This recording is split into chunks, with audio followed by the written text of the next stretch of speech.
Guys have become scared of dating or relationships. Why? Second girlfriend cheated on me with a guy in another province.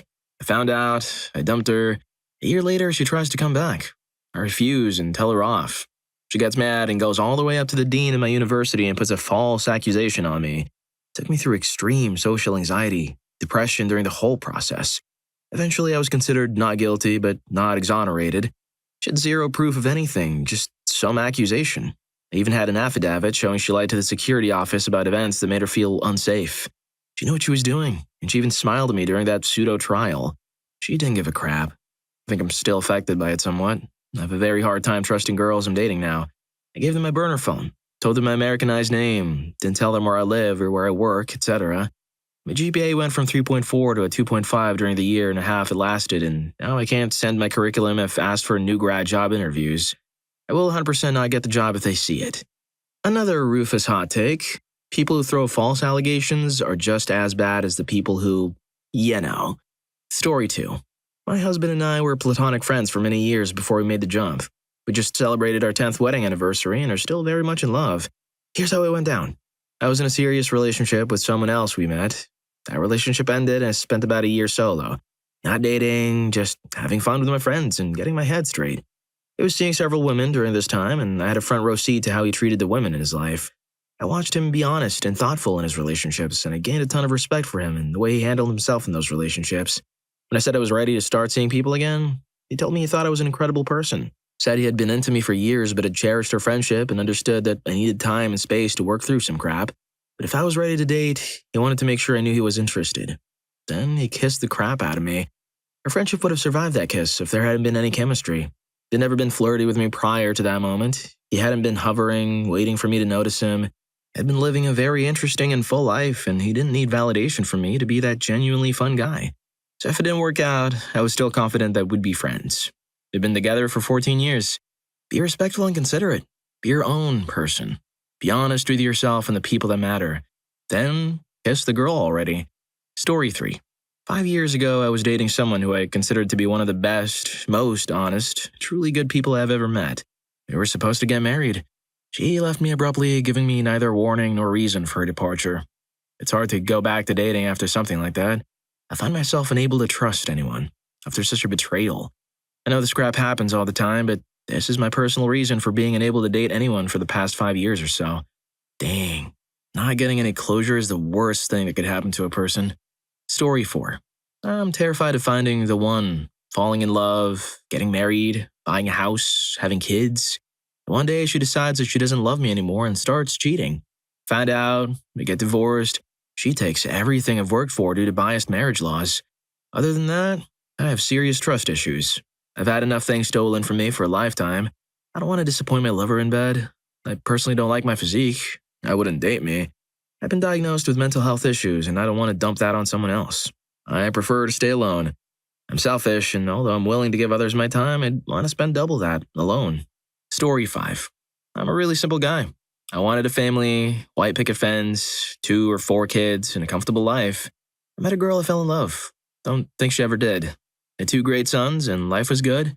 She came to me 10 days after my 35th birthday and told me she wanted a divorce out of nowhere. Fast forward to 4 years later. I picked up the pieces and rebuilt a comfortable life and have full custody of my sons. Meet a new girl and fall in love. Over the past 4 years, I've been alone. Just me, my sons, my work, and a couple of great hobbies. I found that being alone works better for me. I don't have to answer to anyone. I do what I want, when I want, and don't have to worry if I will spend the next few nights in emotional hell because I made her mad. She didn't fit the way I want to live. I tried to make it work, but I found that all that time alone I had to find out who I was. It was a long road to walk, but I did it and found things that once again made me smile. She, the new girl, kept trying to change all that and take over my life. I just couldn't do it anymore. Split up with her and I've never looked back. Every time I meet a woman, they always try to change how I spend my time and what I do. No thanks. I am free in a way I never knew I could be. I don't have to listen to someone questioning my choices and tell me that I have too much of this or why did I spend that money here when we could have spent it here. I'm responsible for just myself and my sons. They have a great life, and at this point, I don't want that to change. None of the women that I've met are willing to fit into my life. They want me to fit into theirs. So I just respectfully refuse to be a part of that, and I take care of my family. Story 6. Granted, I'm a young buck with only one relationship under my belt, but just after the fact, I learned a lot that I didn't want to learn about this girl who I thought a lot of good things about. Like, she was a huge attention seeker and would very willingly lie to get good attention from people or seem more likable. I was used for my niceness and willingness to show affection. And now I can't help but think that it could happen again, and I didn't like that feeling. Story 7. All three exes were liars and manipulators with mental health issues and troubled pasts, as well as a lot of the good friends I've had that ended up being not so good. I can't help but feel that those commonalities reflect somewhat on me and what kind of people I attract. I'm scared of getting into a relationship because of the expectation of either being hurt or not being up to the standard of a potential partner due to a lot of trust and self-esteem issues, gained not only from those past relationships but also my childhood. A few times a year, I attempt to get back into online dating or to get out of my shell more by trying to socialize elsewhere, trying to learn D&D as an example. But I rarely manage to send one message at best to someone I match with on those dating sites before getting depressed or anxious and stopping. Sometimes I'll write out the start of a message to someone who seems nice and that I'd like to get to know. I try to make something punny from their profile or relate to a common interest we might have, but must never get completed or sent because of the crushing feeling of being a big old pile of crap that envelops me at the thought of wasting this person's time with someone like me. I think you need to work on your self-esteem, buddy. Story 8. Not scared, just fed up and can't be bothered to make the effort anymore. There are just as many loser females as there are males, believe it or not. If they're not desperate to have children, they usually already have at least 3, and finding a single female around the same age as me that only wants to date is near impossible. Then things like this, which was an actual conversation I had in a date. Sure. So, what sort of car do you drive? Me. I just bought my car before this one was a bit of a crab box. Her. I'm a lady. I expect to be spoken to appropriately. Me. I'm sorry, what? Her. I don't like being sworn at. Me. What the heck is she on about? I think back, oh, because I said crab box? Are you serious? Me saying that upsets you? Her. Yes. And I was like, wow, she is serious. I can't be with a person like that. What a waste of time this was. So now the choice between finding someone to go on a date with or staying home and getting on corn is not a very hard decision for me at all. Story 9. In my case, it's my own mental illness. I suffer from a variety of mental illnesses, and even though I believe deep down that I'm a good and caring person, my mental illnesses make any person that I care for a potential target for my horrendous behavior. I've had a crap ton of adventures in the past few years and maybe 3 actual relationships. All of them have ended in sadness. I'm tired of inflicting my awfulness on people that I care about. Well, maybe you should start getting professional help and working on yourself. Crazy idea. Story 10. If someone here can relate, please reply. All the women in my immediate environment all have children from previous relationships. This did not bother me, so when I moved back home, I fooled around with the first girl I thought was cool. She had a 2-year-old girl who, over time, accepted me as her dad. Fast forward 2 years of toxicity later. I was at my wit's end. I wanted to leave, but my now stepdaughter had already been abandoned by her bio dad, and she would always cling to me after her mother and I fought. My own father had left me, and I thought it would make me a monster to do the same to a child. Eventually, academic circumstances forced me to leave. It hurt, not breaking up with this woman. I still loved her, but her scars from her upbringing made it impossible, but breaking the bond with a daughter. It left me empty inside and with zero interest in dating. Sorry for the hurtful post. Story 11. An ex-girlfriend of mine accused me of mistreating her after we fooled around for a couple of months following her breakup. My lawyer was able to make a deal with a Crown prosecutor and change the charge. Think bar fight. With a stigma and social attitude towards mistreatment, I chose to take the deal and move on. I served 3 months in jail, and I currently have just under 2 months left on my year of probation. Following all of this, I found it extremely difficult to feel safe and comfortable around women. I fear that any move or advancement I make towards a female will land me back in jail. I shy away from making anything more than small talk with any female I meet. As a result of this, I now struggle through extreme social anxiety and depression. Story 12. I fell in love with a woman who had back issues, like bad back problems. Also on top of that, she had a problem with her ankle. Walking around really hurt and she had to stop quite a bit. For some background, my mother had scoliosis. She had a bunch of surgeries that were botched, which made her bedridden. I guess growing up with someone like that gives you a great deal of empathy for this in similar situations, which is probably why I stuck with a girl I was dating.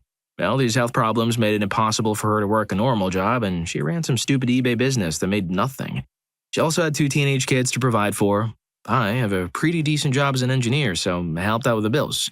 School supplies and birthday or Christmas presents. I started racking up credit card debt and had to start Uber driving on the side. $30,000 later, and she was fooling with some other guy at sleazy hotels the whole time. I'm still crawling my way out of debt. People are freaking horrible. Story 13. Gay man here, 26, and I've never had an official boyfriend. The first guy I fell for and I had talked to for a few months, but I was exploring my sexuality for the first time. I caught feelings fast. We'd gone on a couple dates whenever we could, as I worked 2 jobs and he was a student on top of a full-time job. There was a period where I hadn't seen him for a month, and so I was finally able to see him the day before Valentine's Day. I went over to his house and we talked and made out for hours, almost having intimacy. I told him I had feelings for him and he told me he loved me. 2 days later, he tells me he only ever wanted intimacy from me. The second guy and I spent every day together for 2 weeks, cuddling, kissing, just spending time getting to know each other. I told him I had feelings for him and wanted to see where we could go, but he called me crazy and that he had been seeing someone for months. The guy he was seeing was in his 50s. I backed off because I was hurt, but what hurt more was him admitting to me that after a couple months of being hot and cold with this older man, he gave him an ultimatum. Get serious as a couple or he moves into his backup. Guess who was the backup relationship? Yep, me. Third guy was a schmuck. Narcissistic, judgmental. He judged my car for not being new. He judged the clothes I wore for not being designer. He judged my job for not being good enough. I worked for a Shake Shack at the time, getting paid $12 an hour. I was a vet assistant, in my apartment for being in a less than desirable neighborhood. I finally ended it after a couple months because I was tired of busting my back just to gain approval from him that I eventually realized I would never get. He spent the next year and a half sending me pics, trying to fool around behind his boyfriend's back, etc. Total trash. Number 4 and I weren't very serious, but by this point in my life I was fully out, and he was the first guy I felt I could be myself around. We dated casually for 2 months until he told me one day that he and a friend he had spent a lot of time with had caught feelings for one another. They're now engaged. Number 5 lasted 5 months, but there's an entire story of why we didn't work out, and why, looking back, I'm glad we didn't. Still sucked though. Screw guys and screw love. You know the key giveaway of why I know you keep ending up with schmucks? This phrase right here. Busting my back just to gain approval from him. Work on yourself first, and then have the mindset that your prospect should qualify for you. Story 14. Strangely, my problems aren't caused by my previous girlfriends, but betrayed by people I should have been able to trust. They both ruined my life. I can't make actual friends because I can't trust people. Intimate relationships are possible, but I feel very detached, and she's noticed. First was a step-parent. 6 years of mistreatment. Threatened to harm my mom, sister, and girlfriend if I told anyone. I left, reported it. He counter-accused, said I lied and was angry over my ex-girlfriend, the one he threatened, and his side of the family hates me. Second was the first person I trusted since that. Was friends for a year. They even became my best friends. I invited them on a vacation with me, and they accepted. They purposely got me intoxicated, hoping to take advantage of me. They were in a relationship, and I would have dropped them if they tried to make me a Jody. Later accused me of mistreatment. Still dealing with it. I'm honestly afraid to invest more of my sanity into someone just to be hurt in the back again. Story 15. My girlfriend told me she was pregnant. The next day, she stole $700 from me while I was at work and had a termination without telling me. They told me later. She got pregnant again 3 months later. We broke up because of that with another guy and had the kid. The trust will never be the same again, and this is why I hate termination laws and BS. I goof robbed and no say and lose a child for nothing in the end. Justice isn't fair and equality is BS. Story 16. My last 2 relationships turned out to know each other and for some reason decided to threaten me with false accusations. Both of them dumped me for not sleeping with them within a week of dating them. It probably hurt their ego having a guy refuse intimacy, so I can understand to some extent why it didn't last. I'm glad that I had some very kind people that would fight for me tooth and nail because they knew I was not capable of doing such a thing. Besides, the whole reasoning was that I can't get it up unless I fully trust and love the other person because I somehow got intimacy as a super intimate and romantic thing in my head when I was a kid. I'm not scared as much as I just don't get enough out of a relationship to make up for the struggle it can be at times. I would almost consider myself asexual, but I still get off on pretty girls, so I don't know. Story 17. First relationship I had was a, oh, you guys would make a cute couple type thing. She and I'm male, we're already really close friends and, guys and girls can't just be friends. Anyway, we dated for 4 months. Nothing intimate came of it, but we did have romantic feelings for each other. I guess one day she decided she didn't want the relationship anymore, but couldn't just tell me. She started telling her girl best friend about some private schooled boy that she was seeing behind my back. Her friend told me about it. So, naturally, I confronted her about it. She said that he was a guy from a neighboring town that basically used her. She even used makeup to put fake marks on herself. This threw me into a deep depression because not only was she cheating on me, but it was my first girlfriend, and that put me into a state of self-confidence issues, questioning why she chose to do that. Fast forward over summer break and we're all back in school. My now ex-girlfriend is very distant and I've become a mess from overthinking. Our mutual friend came over one day to check up on me since I was usually the happy, laughing type and I had barely said anything to anyone so far that school year. I told her that I'm still rolling over my first girlfriend cheating on me. And she just looks at me with that, "The heck are you talking about?" face. I said, "Don't you remember? She cheated on me last year with Redacted." Remembering now, she chuckled. Asking what was so funny, she said, "Oh yeah, that was all a lie to see if you'd be jealous." Fast forward 7 years to present day and have severe trust issues. I don't trust any female that they won't do the same or just flat out cheat on me. I've dated a few people since, but most of them left because I'm scared to put effort into a serious relationship for the fear that I'll put too much effort into it just for the same thing to happen again. Men aren't the only heartbreakers out there. Story 18. A lot of factors, but some of the main ones are: girl I had a crush on in grade 8 sent me a message saying she had feelings for me, and when I asked a few weeks later, she laughed and said it was her friend messing with her. Still agreed to hang out with me, but then completely ghosted. Girl I had a crush on in senior year. She seemed super nice, but ended up being kind of nasty on the inside and started making fun of me for no reason, other than the fact that I had expressed interest in her and she rejected me. This last one I think hurt the most because it really did feel like something was there, but turns out I was wrong. It was this past year, but long story short, it felt like she liked me as much as I liked her, but she ended up already being in a relationship. Just not sure how much more rejection and heartbreak it can take, and if I ever got into a relationship, scared of screwing it all up because I've never been on a date before as a man in his early 20s. Story 19. Long story short, I'm worried about infidelity. I am by no means a moral or good person, but I have such contempt for cheating that I think it impaired my desire to pursue long-term relationships. I feel like if I was in a relationship, I would have major trust issues. I'm not sure why I'm like this. Most people think I'm delusional about my stances or think that I've been cheated on in the past. Neither which are true, probably. I've been in the military since I was 18, so most of my adult life experiences with women have been with other service members or women or spouses of other service members. Everybody knows the story is about Jody and cheating while deployed. Obviously, this is only anecdotal, but I can only count on one hand the number of girls I've personally known that have not cheated on their significant other, and the men I know are no better. I know that cheating happens everywhere else too, not just in the military, but it's so commonplace in my daily life that I can't help but hope it is better on the outside. Story 20. Last relationship ended with me being paranoid that she'd cheat. We had a mutual friend who flirted with almost all of their friends a lot. There was already a lack of trust for a few months after she was convinced by an ex-friend to catfish me with the expectation that she'd catch me agreeing to cheat behind her back. Thinking about it, it seems 90% of her friends had some sort of problem with the relationship. Doesn't help that I moved halfway across the country away from everyone I knew, hoping for a fresh start but living closer to her. Didn't go well, uni course was full of snakes, so at this point I need to work on trusting people, and myself more often, and also being cautious not to make mistakes like isolating myself from loved ones again just because of some hot chick. If you're enjoying this video, don't forget to hit that subscribe and like button for more videos like this. Story 21. Rejection kinda hurts after a while. I have zero self-confidence. I don't even know if I could handle a relationship, logistically. Like the way I am, I'd likely be better off just having an online relationship or something. But then I have a heavy bias against those relationships due to my own past drama that way. The one person I'd likely be compatible with in real life isn't interested in me, and ironically seems more interested in her own online relationships. And yeah, heck, I'm not even sure I can emotionally handle a relationship. Like I'm just not sure there's enough love in my heart for someone as I'm still very much stuck in the past in some ways.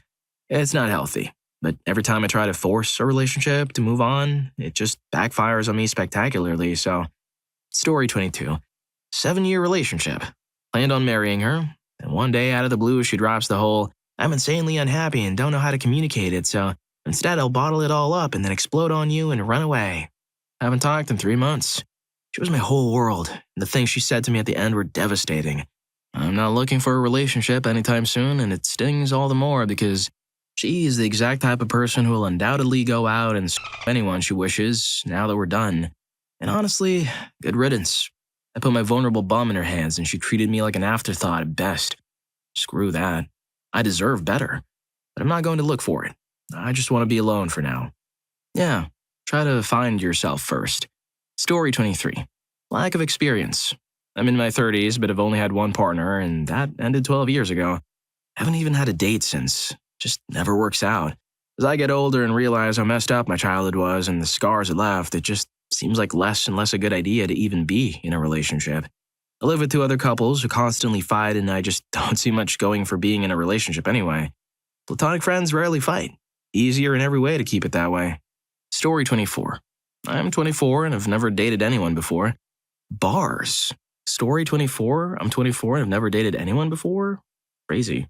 Okay, back to the story. I've never even kissed anyone. I don't know how to make out or anything like that. At this point, I feel like being pure like this should and would be a massive red flag to any potential romantic partners. I'm so terrified of scaring women away by my inability and inexperience. It's getting to the point that I'm just going to have to accept being lonely forever. I know that all this is my fault. I'm overweight and that doesn't help, and that's my fault too. I'm trying to lose weight, but at this pace, I'll be 26 before I'm of a dateable weight, and I still won't know anything about being in a relationship. I just don't think there's a way this is ever going to get better for me. You never know what lies ahead. Story 25. Randomly, I get a message from an old classmate in high school. We catch up and she admits she's always had a crush on me. I told her that I thought she was pretty, but never acted on it, and we decided to try to date.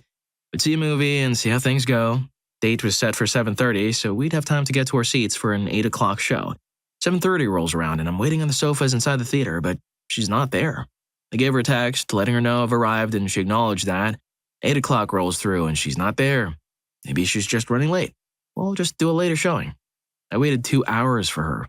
No cancellation sent my way, no apologies, nothing.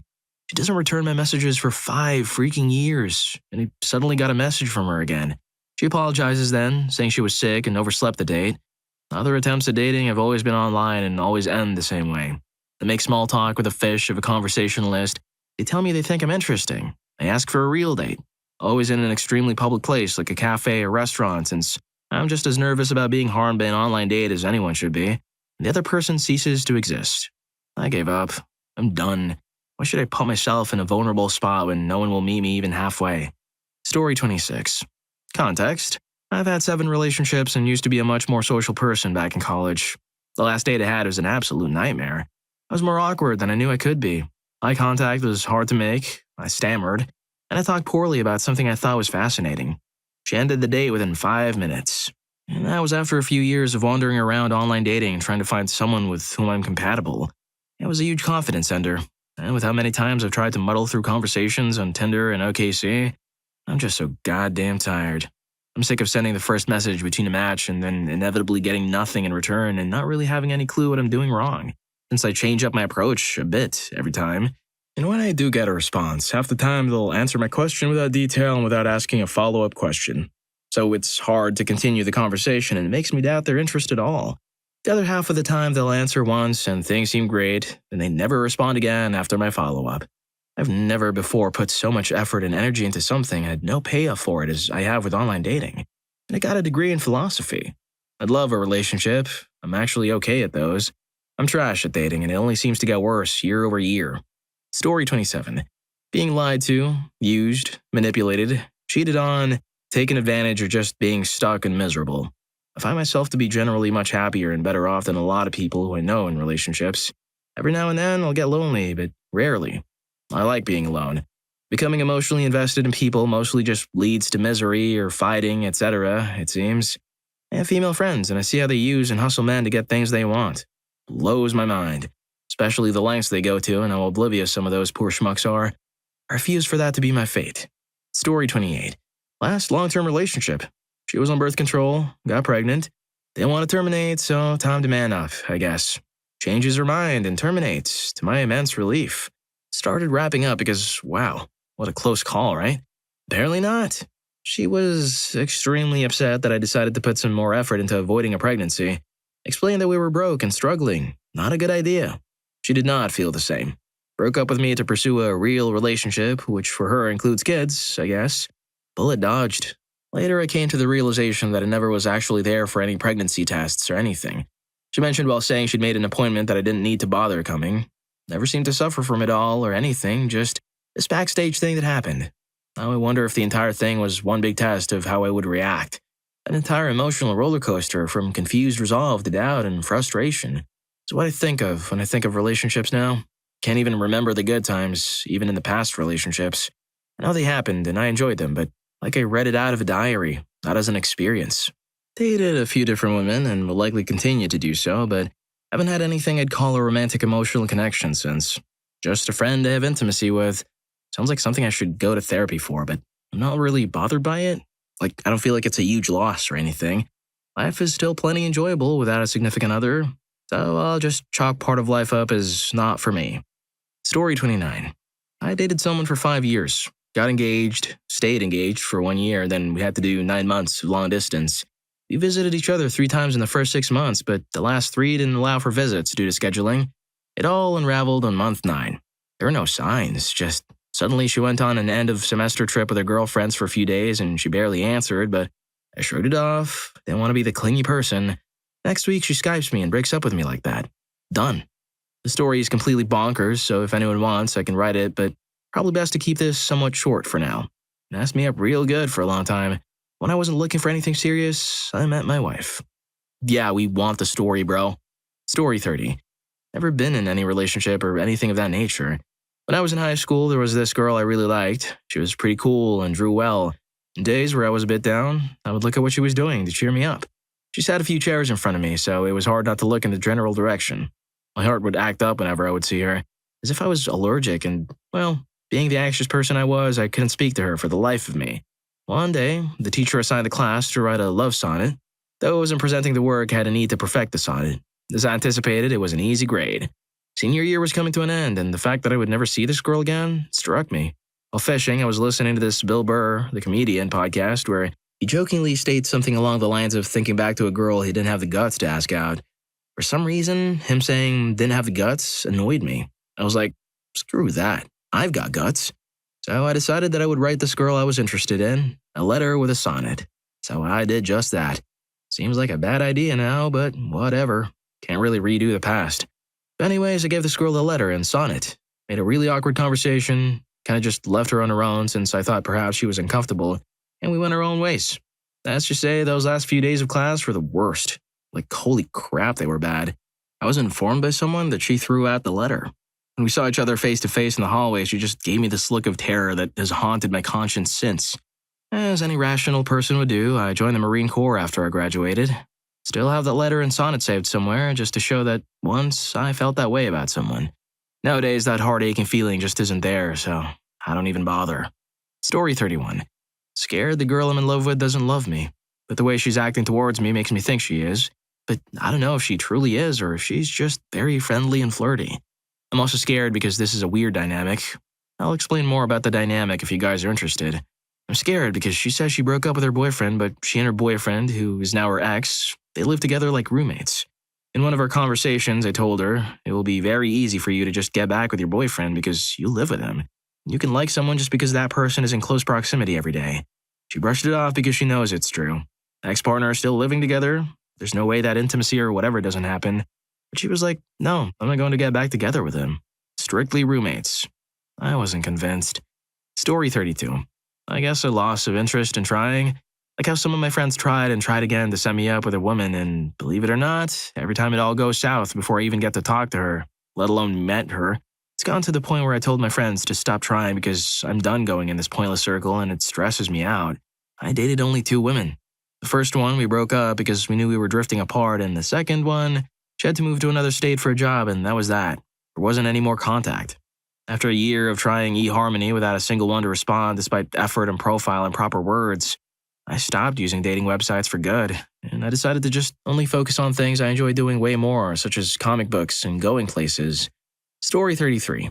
My first and only girlfriend was with me for 9 months. We were happy and both having the time of our lives. And one week she started to seem a little distant. I asked if she was okay, and she said she was, so I just thought it'd better not bug. That whole week she started to seem more and more distant, not even responding to any text message, stuffing her hand in her pocket so I couldn't hold it and running off before I could kiss her goodbye. Then came Friday, that dreaded Friday. After classes were done for the day, she handed me a letter and said, read this when you get home. I figured it was something sweet since that seemed like something she would do. I hugged her goodbye and said I love you, but as I hugged her, she just stood there. She didn't say anything. She didn't hug me back. I don't even know if she said bye. I got home and then I sat on my couch and I opened the letter. It's about a page letter that she wrote to break up with me. The reason wasn't really even clear why she broke up with me. I cried that whole weekend. Now I see her everywhere I go. She haunts my memories, my dreams, everything. I'm still hooked on her and it's nearly 5 months later. I would literally do anything if it meant getting her back. So yeah, that's why. Story 34. I used to be. It wasn't for very long, but my first girlfriend didn't actually want to date me and spent 4 months of my life just stringing me along. The first real relationship was good at first, but there was a lot of unspoken crap that eventually just boiled over. It wouldn't have been so bad if we hadn't dated 4 separate times. The last time ended so badly that it tore me apart and led me to burn almost every friendship I'd built over 5 years. This may not seem like a long time, but I grew up a military kid. These were my high school friends, all of whom I considered my only friends. I was completely isolated, and it was all my fault. For about 5 months, I went through the motions of work, video games, eat, and sleep in a different order every day. Eventually, I regained my friendships, rebuilt those precious bridges, but I was scared of any romance. That being said, I was still up for some fooling around, and the obvious answer was Tinder. I was there for about 3 months, when one night I left the home of someone, realized I just felt miserable the whole time, and called my friend, whom I'd only just reestablished contact with, and cried. I didn't stop, but was definitely looking for more than just fooling around, which was paradoxical with fearing romance. I got incredibly lucky and met the woman I'm intending to marry. We just moved in together, and it's so nice to be in a healthy relationship. Story 35. FYI, I'm a 19 male student. Every time I've asked a girl out that I genuinely had feelings for, which has only happened twice, both girls said yes and we planned the date, location, time, etc. Only for both girls to cancel with a fake excuse. One said she was going to Northern California with her family for a weekend, but she was at the beach and posted pics on IG. The other girl was going to be my first Valentine's date, only for her to ghost me and show up to her college class the next day with her boyfriend. She later told me that she wasn't sure if they were official, then she had me as a backup plan. The only thing that I feel I did right was not make a big deal out of the rejections and leave them alone, unless we were in a group project. Story 36. I like to think I'm an intellectual, no arrogance, just that time has shown my behavior is focused in that direction. Also, I'm a facts and function over emotions kind of guy. I tend to pick situations that are in my favor. That doesn't mean I don't feel things, just that when I make a choice, I pick the one that I will suffer less or pay less for picking, and I let my heart cry over the potential of the other choices when it's done. I had a few girlfriends over the years, and I broke off the relationships because I saw the red flags. Not to say I'm perfect, so in the long game, those connections were leading nowhere because I couldn't trust to confide in them. Over time, I was more and more disappointed in the whole thing. I doubted myself and lowered my standards. I tried to adjust, but the whole mentality I was facing was too alien to me. I realized in the end, I just wasn't capable of acting I was something that I'm not. I couldn't fit in, so I just kind of gave up. It's too demanding to invest 100% of myself in something that most of the time just turns to crap, and the rest of the time I'm not good enough for. This way I'm less hurt, and once I saw that a person can live like this, I just went with it. Now I just have to let my heart cry. Story 37.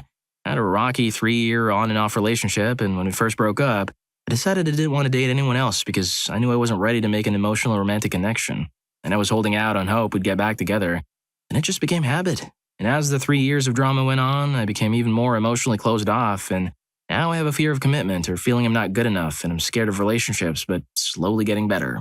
That's ironic because I used to be very much someone who wanted a relationship, and she was the commitment phobe. Now we've switched, and she's dating someone long-term. Story 38. I have nothing to offer anyone. I'm over 30, pure because I couldn't stay with people in my past, multiple times. Unemployed, swimming in debt from school with a worthless degree that won't allow me to find a job, which is pointless anyway because I have no money for transportation anyway.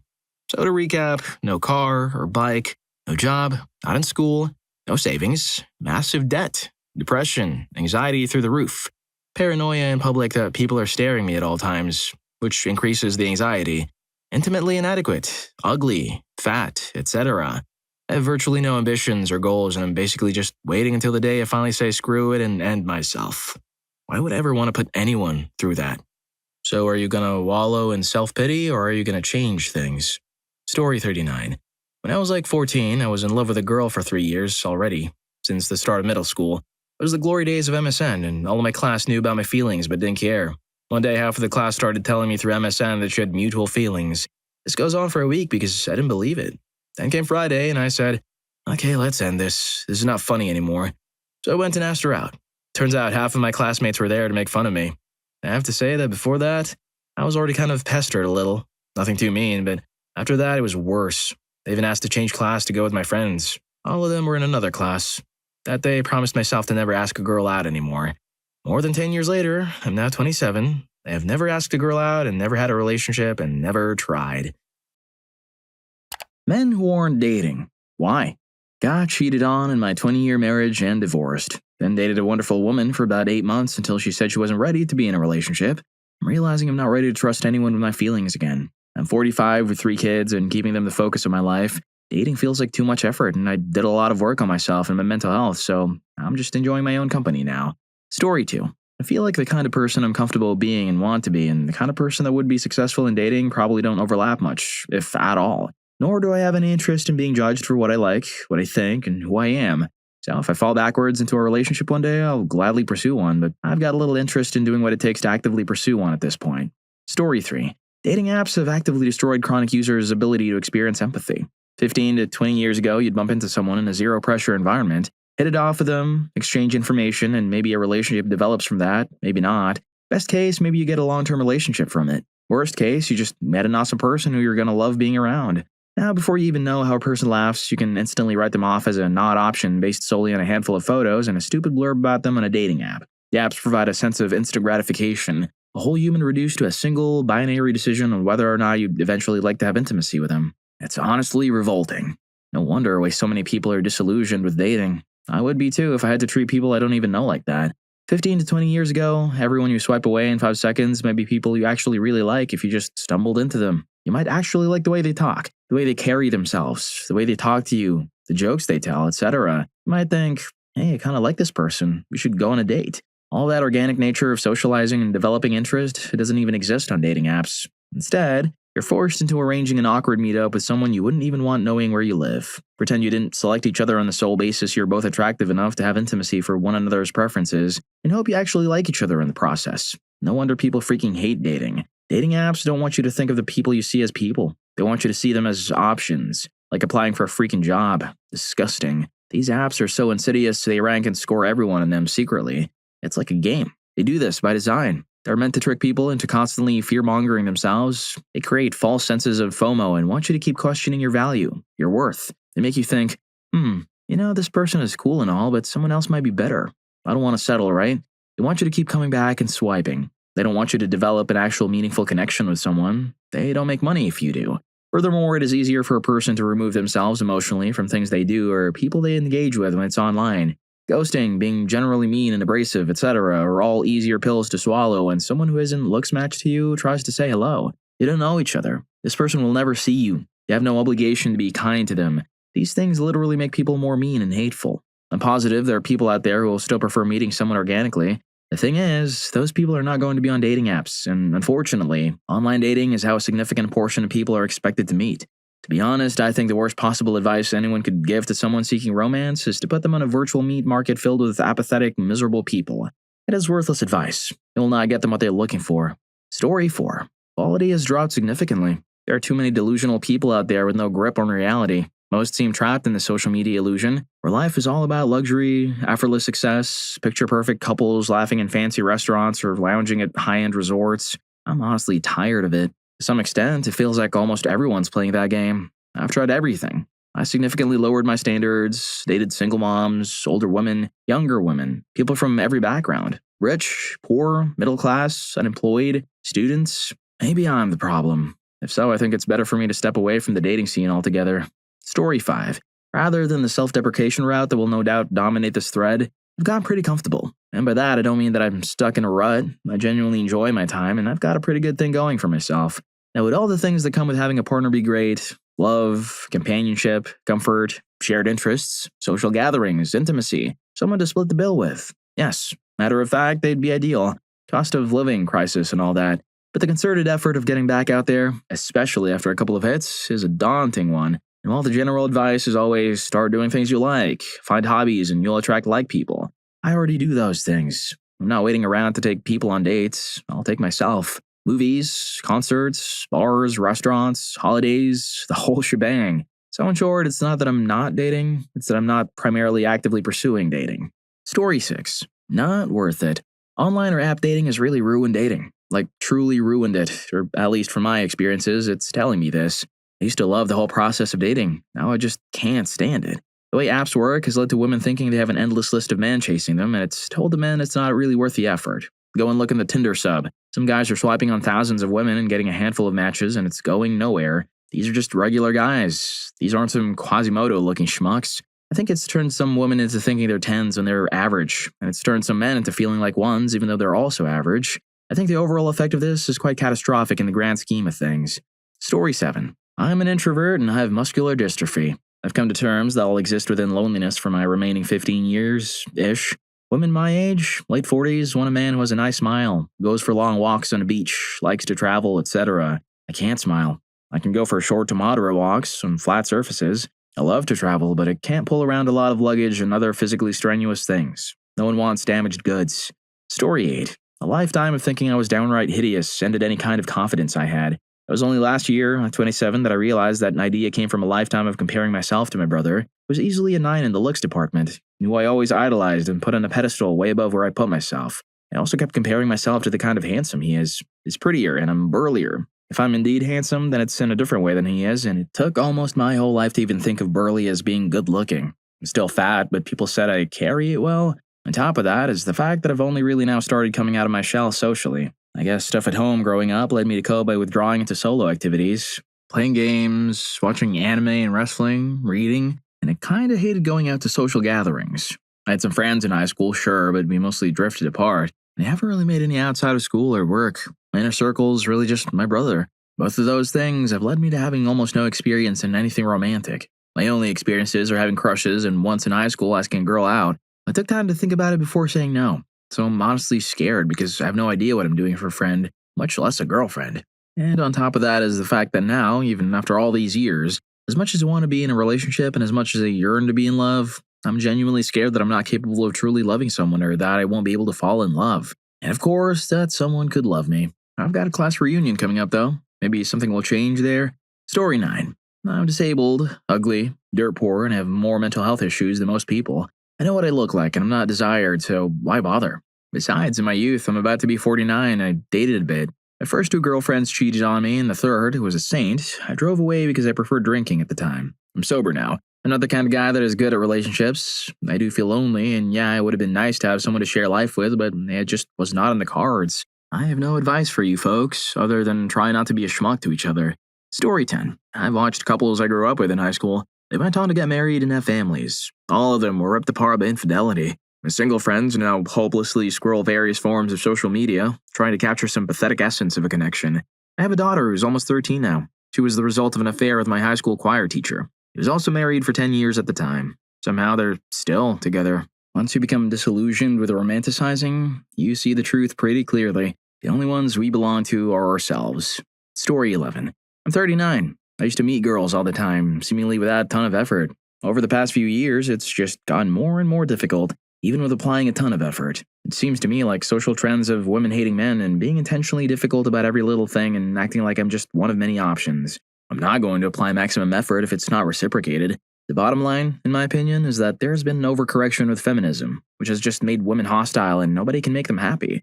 I'd still like to have a girlfriend, but have extremely low expectations. Also, at my age, most women have kids, and I'm not into that. Story 12. I don't care anymore. The idea of a committed relationship sounds nice, but I don't have enough interest in it to go out and try to make it happen. Reading signals and flirting and trying to figure out if there's any interest there, that's all very unpleasant to me. Not to mention the early stages of a relationship. When you're trying to gauge each other's intentions, it's awful. Besides, I'm pretty happy with my quiet single life. When you don't have a romantic relationship, the potential for relationship-derived drama and stress is literally zero, and I get to spend my free time however I want. Just today, I spent a couple of hours finishing off a big book that I'd been reading, then I went out and bought some more books and a big stack of records, and then I stopped off for a couple of beers on my way home. The whole day had all the logistical planning of a total whim, and I went about it entirely at my own pace, without someone harping at me and turning the day into a whole production. Story 13. The pendulum swung so hard in the female's direction for so long, now it's starting to swing the other way. It's expensive for men to date, and they feel that they get trampled on due to terrible double standards, and it's gotten worse with blatant disrespect. Furthermore, they can get their dopamine hits from online, video games, grass, etc. And from what I see, women aren't really making themselves available. They don't go out with one or two friends and are open to meeting somebody new. Instead, it's a dozen friends for a girl's night out, and they'll just mock the guy for approaching them. It's difficult enough to approach a woman when she's by herself. Having a dozen of her friends there is super intimidating. Now that's what I'm hearing from men. I do think there's a lot of unwarranted hate towards women from men with regards to dating. Story 14. Not single now, but I was for a very long time. When I was single, I'd given up on dating. Dating apps made it extremely frustrating and expensive to look for a partner. The price of dates took a toll, since they weren't even leading anywhere and it's expected for the man to pay. I thought about meeting and approaching women in person instead, but saw online a lot of hate on men hitting on women, and I didn't want to come off as creepy to people who aren't initially attracted to me. So I gave up and decided to stay single. Luckily, my girlfriend actually made the first move, and the rest is history. I'm happy I found the woman of my dreams and have been in love every day without missing a beat. Advice to women who are actively interested in dating and finding a partner is shoot your shot too. Story 15. Women have always been the pursued in dating. Men are expected to do the pursuing. Women had to do next to nothing. When I was in the dating scene, I met women who had no food in their homes. Why? They had a date lined up for every night of the week. Free food. Of course, the men were expected to pay and pay and pay. Some of those women made more than I did and were simply banking their whole check as different men bought them dinner every night. And now dating has gone from merely expensive to actually dangerous, as men are seen as creeps. The wrong word, touch, gesture, or experience can lead to public humiliation or even criminal charges. Women face none of those dangers. All that's happened now is that men are tapping out of this rigged game. You want to have it all, ladies? Well, go have it all. Without us. We're watching from a distance, amused. Story 16. The end goal of dating is marriage. I've been divorced, so my answer is, why would anyone in their right mind sign a contract that's till doom do you part? A contract that the other party, wife, can leave for any reason, take all you own, get alimony, and if you have kids, child support, and your retirement. Basically rob you blind. Because of the fear of divorce and she knows it, you're trapped for life. So why would any man be trapped for life? Do you want me to go out of my way asking many women and get rejected many times to reach that goal? Wine and dine you on my dime? Nah, I'll pass. Story 17. Relationships are now optional. People forget how recent this is. Your parents had a choice who to be in a relationship with, but to live any sort of healthy or normal life, you had to be in one. Millennials are the first generation with a true choice. Seriously, think about it. Just consider how much time the internet saves you in a week. Needed to adjust my 401k contributions, did some research online and changed it via an app. For my parents, that would have been an afternoon in the library and a lunch hour on the phone with a rep at best. Or worse, going to a physical office and waiting to meet with someone. Needed to buy some sneakers. I found what I wanted online and ordered via an app while on the toilet. My parents would have at least spent 2 to 3 hours in the mall, plus 30 minutes travel each way. That's half an afternoon. The more price sensitive you are, the longer this takes, since comparison shopping is a pain in real life bouncing around town. I can check MSRP and what stores are selling them for in seconds. Needed to book a trip. Again, did it via phone while waiting for a train. My parents would have had to visit a travel agent, get info, spend time on the phone, etc. Hours. My dishwasher needs replacement soon. Did some research online for what I want to do replacement-wise. My parents would have spent time at the library looking at something like consumer reports, then went to a few stores to get info or pricing. This would be a few afternoons worth of work that I did in an hour. This is all in just the last few days. My parents couldn't do this solo. This is a full-time job and it's just some of the one-off tasks. Marriage makes it possible to divide labor. This is why the movie stereotype of a single guy is always a fat slob with a beater car or a wealthy nerd in an empty house. Because that's the reality. You can't have it all when you have to do it all manually. I did most of this from my phone while doing other stuff. Relationships are a choice now, and that's just the necessities. You also have some other perks of not being in a relationship. Freedom to do what you want with whom you want and nobody to answer to. The only big perk of a relationship is splitting rent. Story 18. I haven't dated since 2021. Dating in 2025 is exhausting. Like other people have stated, the internet has turned relationships parasitic. In my experience, females aren't even looking for love, but for someone to pay their bills, do their hair, and whatnot. LMAO. If it isn't that, then it's having numerous partners. Somehow, cheating on your significant other has become cool in some people's eyes, and I'd rather just be alone and focus on my goals. If I see a pretty girl, I wouldn't even say anything nowadays. Some advice someone gave me is that women's beauty is like an art in a museum. You can acknowledge it without having to touch all over it or bring it home with you, and that advice stuck with me. I wouldn't even say I'm particularly lonely. I just surround myself with friends in my career. But I'm sure the right one is out there for me, but I wouldn't say I'm really looking for them at the moment. Story 19. Couple of reasons. For the last 2 years, I was working overnights, which didn't leave much room for doing much of anything. I'd wake up, have just enough time to go to the store, cook or eat or whatever, and then head to work. The women at that shift were absolutely insane. One of them cries the moment the headset stops listening to her and has run clear across the building screaming her head off because something fell over. The other was sleeping with her boss. Her boyfriend found out and harmed her and the boss multiple times. The second one is still with her boyfriend after that. The two women in my new job are both cool as heck, but one is taken and the other is gay. Both of my friend groups imploded, so I don't really have anyone who could hook me up with anyone. The first group was defending Elon Musk's salute and I wasn't having that stuff. The second group, I asked someone out, she said no. I dropped it, but we still hung out. She got angry because I had a casual thing with someone else, got me kicked out of the group for a bunch of made-up reasons. Since I only started working a normal shift about 2 months ago, I've been busy taking care of other stuff and haven't had a chance to really get out there yet. Story 20. Not sure how to do it. Divorced, living with parents, trying to raise 3 kids, working an unfulfilling job that barely pays enough to cover car and grocery payments. I have practically zero free time between kids and work and have always been very introverted, so none of my hobbies make it easy to meet people. Dating sites are bot-filled hellscapes from what I've seen online. More and more, it just seems I'll have to be comfortable being single forever. I had my shot and it fell apart, so unlike her, I don't get a second chance. I don't even know how to approach women anymore. I'm rarely in any setting conducive to approaching women. I'm either in a business and they're at work, not ideal. On the job myself, not professional to approach women when I'm working, could get me fired if someone complains. Or I'm at home. I can't really go out and do things related to my hobbies because I'd need to bring my kids. They're good kids, but they're all really young, and wrangling all 3 of them just for a Walmart run is a damn Herculean ordeal, let alone trying to take them with me to a convention or concert or damn gardening expo. Doing anything solo with 3 kids as young as mine, 6 and under, is hard as heck. If you're enjoying the video, don't forget to hit that subscribe and like button for more videos like this. Story 21. I'm in my let's just delete the apps phase. I come back every few months and it's the same old thing. Same people. If you get lucky to match with someone seemingly normal with their life together, you get ghosted or ignored. If you're lucky enough to actually talk to them, they avoid making plans and are just looking for pen pals for whatever reason. If you go out, it's a crapshoot on whether they talk to you again despite giving no clear indication that they're not into it. Feels like I have better chances walking my dog to meet someone. Story 22. Honestly, I really enjoy the peace and freedom I get from being single. I don't have to explain myself to anyone. I can do whatever I want and don't have to get it cleared to do it. I don't have to deal with someone's drama and baggage, and honestly, at this point, marriage is a financial and emotional risk that I don't care to take. I'm not opposed to a relationship, but I'm not going to chase it because why make my life harder to reach a milestone that close to or over 50% of people end up regretting?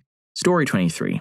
I put in the work, did everything people have said I should do, get into better shape than 99%, have hobbies. I cook and clean. I take care of myself. I'm not slovenly put together. I don't smell bad. I'm not a schmuck. I'm socially active, yet I get absolutely 0 likes on online dating. And women have made themselves almost totally unapproachable in real life. There's no point in trying when everyone and everything keeps yelling no to everything you do or try, so I just gave up on the idea. Men being villainized for existing in this day and age doesn't help also. Story 24. I'm sure this is going to come off the wrong way or be taken the wrong way, but in 2025, I want a partnership. A true partnership. I don't want to pay all of someone else's bills. I don't want to work 40 to 50 hours a week while someone is a stay-at-home spouse, kids or no kids. I don't want to be the one responsible for retirement savings for both of us. Everything is astronomically more expensive and wages have not kept up. I don't think the traditional gender or household roles work in 2025, unless one person is making over $200,000 or you live in the middle of nowhere, Alabama, with some middle-of-the-line remote job. Story 25. I've been out of the game for like 4 years, and most of my hesitation to start again is from seeing all of my other friends who are consistently dating. Almost all of them primarily use apps, and it's really cheap in dating as I see it. We go through their daily swipes, and if someone responds to them, they feel like they have to play a cat-and-mouse game to meet the person. Then there's a decent chance they get ghosted before the second date. I've always been somewhat unmotivated to date relative to other people, but now it just feels so fake and soul-crushing until you can get to the second date, so I just don't try. Story 26. Well, I discovered after being in relationships practically my whole adult life that once you get over the shock of being alone, it's actually really good and massively superior to being in a relationship. Put it this way, the joy you feel when your partner is happy with you is the baseline state for being happily single and not dating or looking to date. I've been trying to imagine a good relationship, but just the act of having to bring a person in their state of mind is far too intrusive for anything it could be worth. Maybe I'll soften eventually. Story 27. No haters, please, just sharing my experiences. I'm certain there are issues on both sides of the aisle. It seems that at this juncture of American society and societies elsewhere, I've traveled extensively and have lived in other cities and countries, the discourse in courtship is really off balance. The work it takes to meet and pursue someone with the hopes of having a connection is like playing a chess game in your mind. All the while, I've found that there's less and less effort from women to make a connection worthwhile. It's expensive. Everything with time, with money, with energy, with heart and soul is just ridiculous, and that's where we are today. Seems like a lot of women just don't care to put in an effort. Just imagine being in a relationship with that same energy compounded now under possibly one roof. I wish it was not this way, but here we are. This is us now. Story 28. I am damaged. I've always been single, and even though I wish differently, I'm capable of self-sabotage. I make good money, live in a nice house, and travel.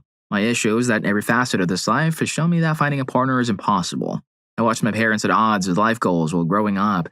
My friends have gone through the same issues. My sister and her husband can't agree on the same things. I want a woman in my life, someone who I can love, have a family with, retire with, grow old with. I'm terrified of finding someone who, when it doesn't work out, takes my retirement, my house, and possibly my children from me. I can still travel, go out, own my home, and having a woman in my life that doesn't have similar goals doesn't work. I'd rather be gone than be in a loveless relationship where we hate each other and then divorce. In divorce, I lose everything I have amassed at 38 years old, not including the time that has been lost. Story 29. My net worth is approaching $500,000. I have to put all that on the line. Occasionally, I find a gem of a woman, only to vibe with her, then later hear the dreaded words, I have a boyfriend. Of course you do. You're amazing. And same for all the other amazing women. And I'm left with the scabs of society. No jobs, gold-digging, gossip queens who, thanks to the advent of dating apps and social media, think they're all God's gift to men. Yet bring nothing to the table other than her body and her looks, both of which will fade in time. So I'm going to gamble my precious paradise I've created all on my own. My peace on a woman who has more toxicity than a container of rat poison? I don't even know. It's going to be so much easier to just be closed off. If I attract a gem, then I'll pursue. But I'm done with dating apps or singles events or trying to vibe with a stranger only to find out she's got a man. I'm done. Story 30. A huge issue I deal with is girls giving me their number but never responding. I haven't been in a relationship in 5 years, but I'm constantly trying. Most of my friends are girls though, so that obviously shows I'm not repulsive to women. Before you ask, the reason I'm not in a relationship with any of my friends is because I either don't want to be or can't be. They're already in a relationship and or are a lesbian. I think I just have really bad luck combined with the fact that girls constantly deal with terrible guys that it makes them super suspicious whenever they meet a new one, even if he's okay himself. Story 31. I find it genuinely difficult today because of social anxiety and bad childhood experiences. Feels like society wants to cram me into this forced performance of masculinity that I'm tired of keeping up and I put myself out there. I work a good job, I'm a good college student, I have friends, but when it comes to dating, it feels like I'm a product nobody wants. Additionally, the dating scene as a whole just feels so hostile. It feels like everyone has guns pointed at each other and they're trying to steal each other's effort, time, and care. Everyone wants to make their next partner pay for the mistakes of the last one and not taking that risk. Story 32. My testosterone is declining as I'm getting older. Don't get me wrong, I still work out and I'm ripped and bulked, and while I can still appreciate feminine beauty, one of the most interesting transformations is watching my 30-something self start viewing women as friends, even the model-worthy hot ones, like my prepubescent elementary school kid self. This ironically is making it easier for me to befriend women. The decline in testosterone has just made me more calm and kind of zen about dating and women in general. Like it's not something that drives me crazy or anxious anymore. If it happens, it happens. But like my hormones and the anger and insecurity that comes with it just aren't there to validate pulling game or some other wannabe incel alpha stuff. Story 33. Kind of felt like the decision was made for me. Growing up, my family was struggling. I spent a lot of my time trying to stabilize things, and I didn't want to drag anyone into that. Also, I didn't see a whole lot of happy relationships growing up, so I never had much faith in them. By the time I got everything stable, I was 25 and tried to take on some of my own demons. Mixed results. I'm 32 now. And then you toss in the fact that I'm an ace, and used to think I was the only one, and the type of person who needs a lot of alone time. Just figured it was never meant for me. I'm mostly at peace with it. Some days it bothers me, but I have a few close friends and family who understand. I'm not ashamed of it, to be honest. Story 34.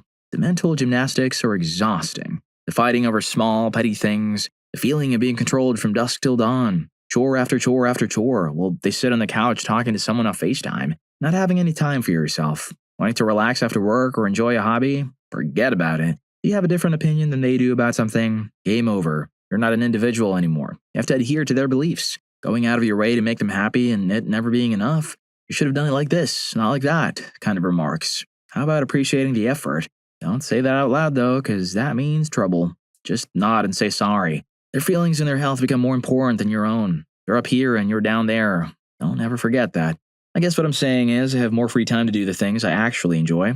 I can relax after 12 hours of work and not have someone call me lazy for doing so. I can see my friends without being interrogated.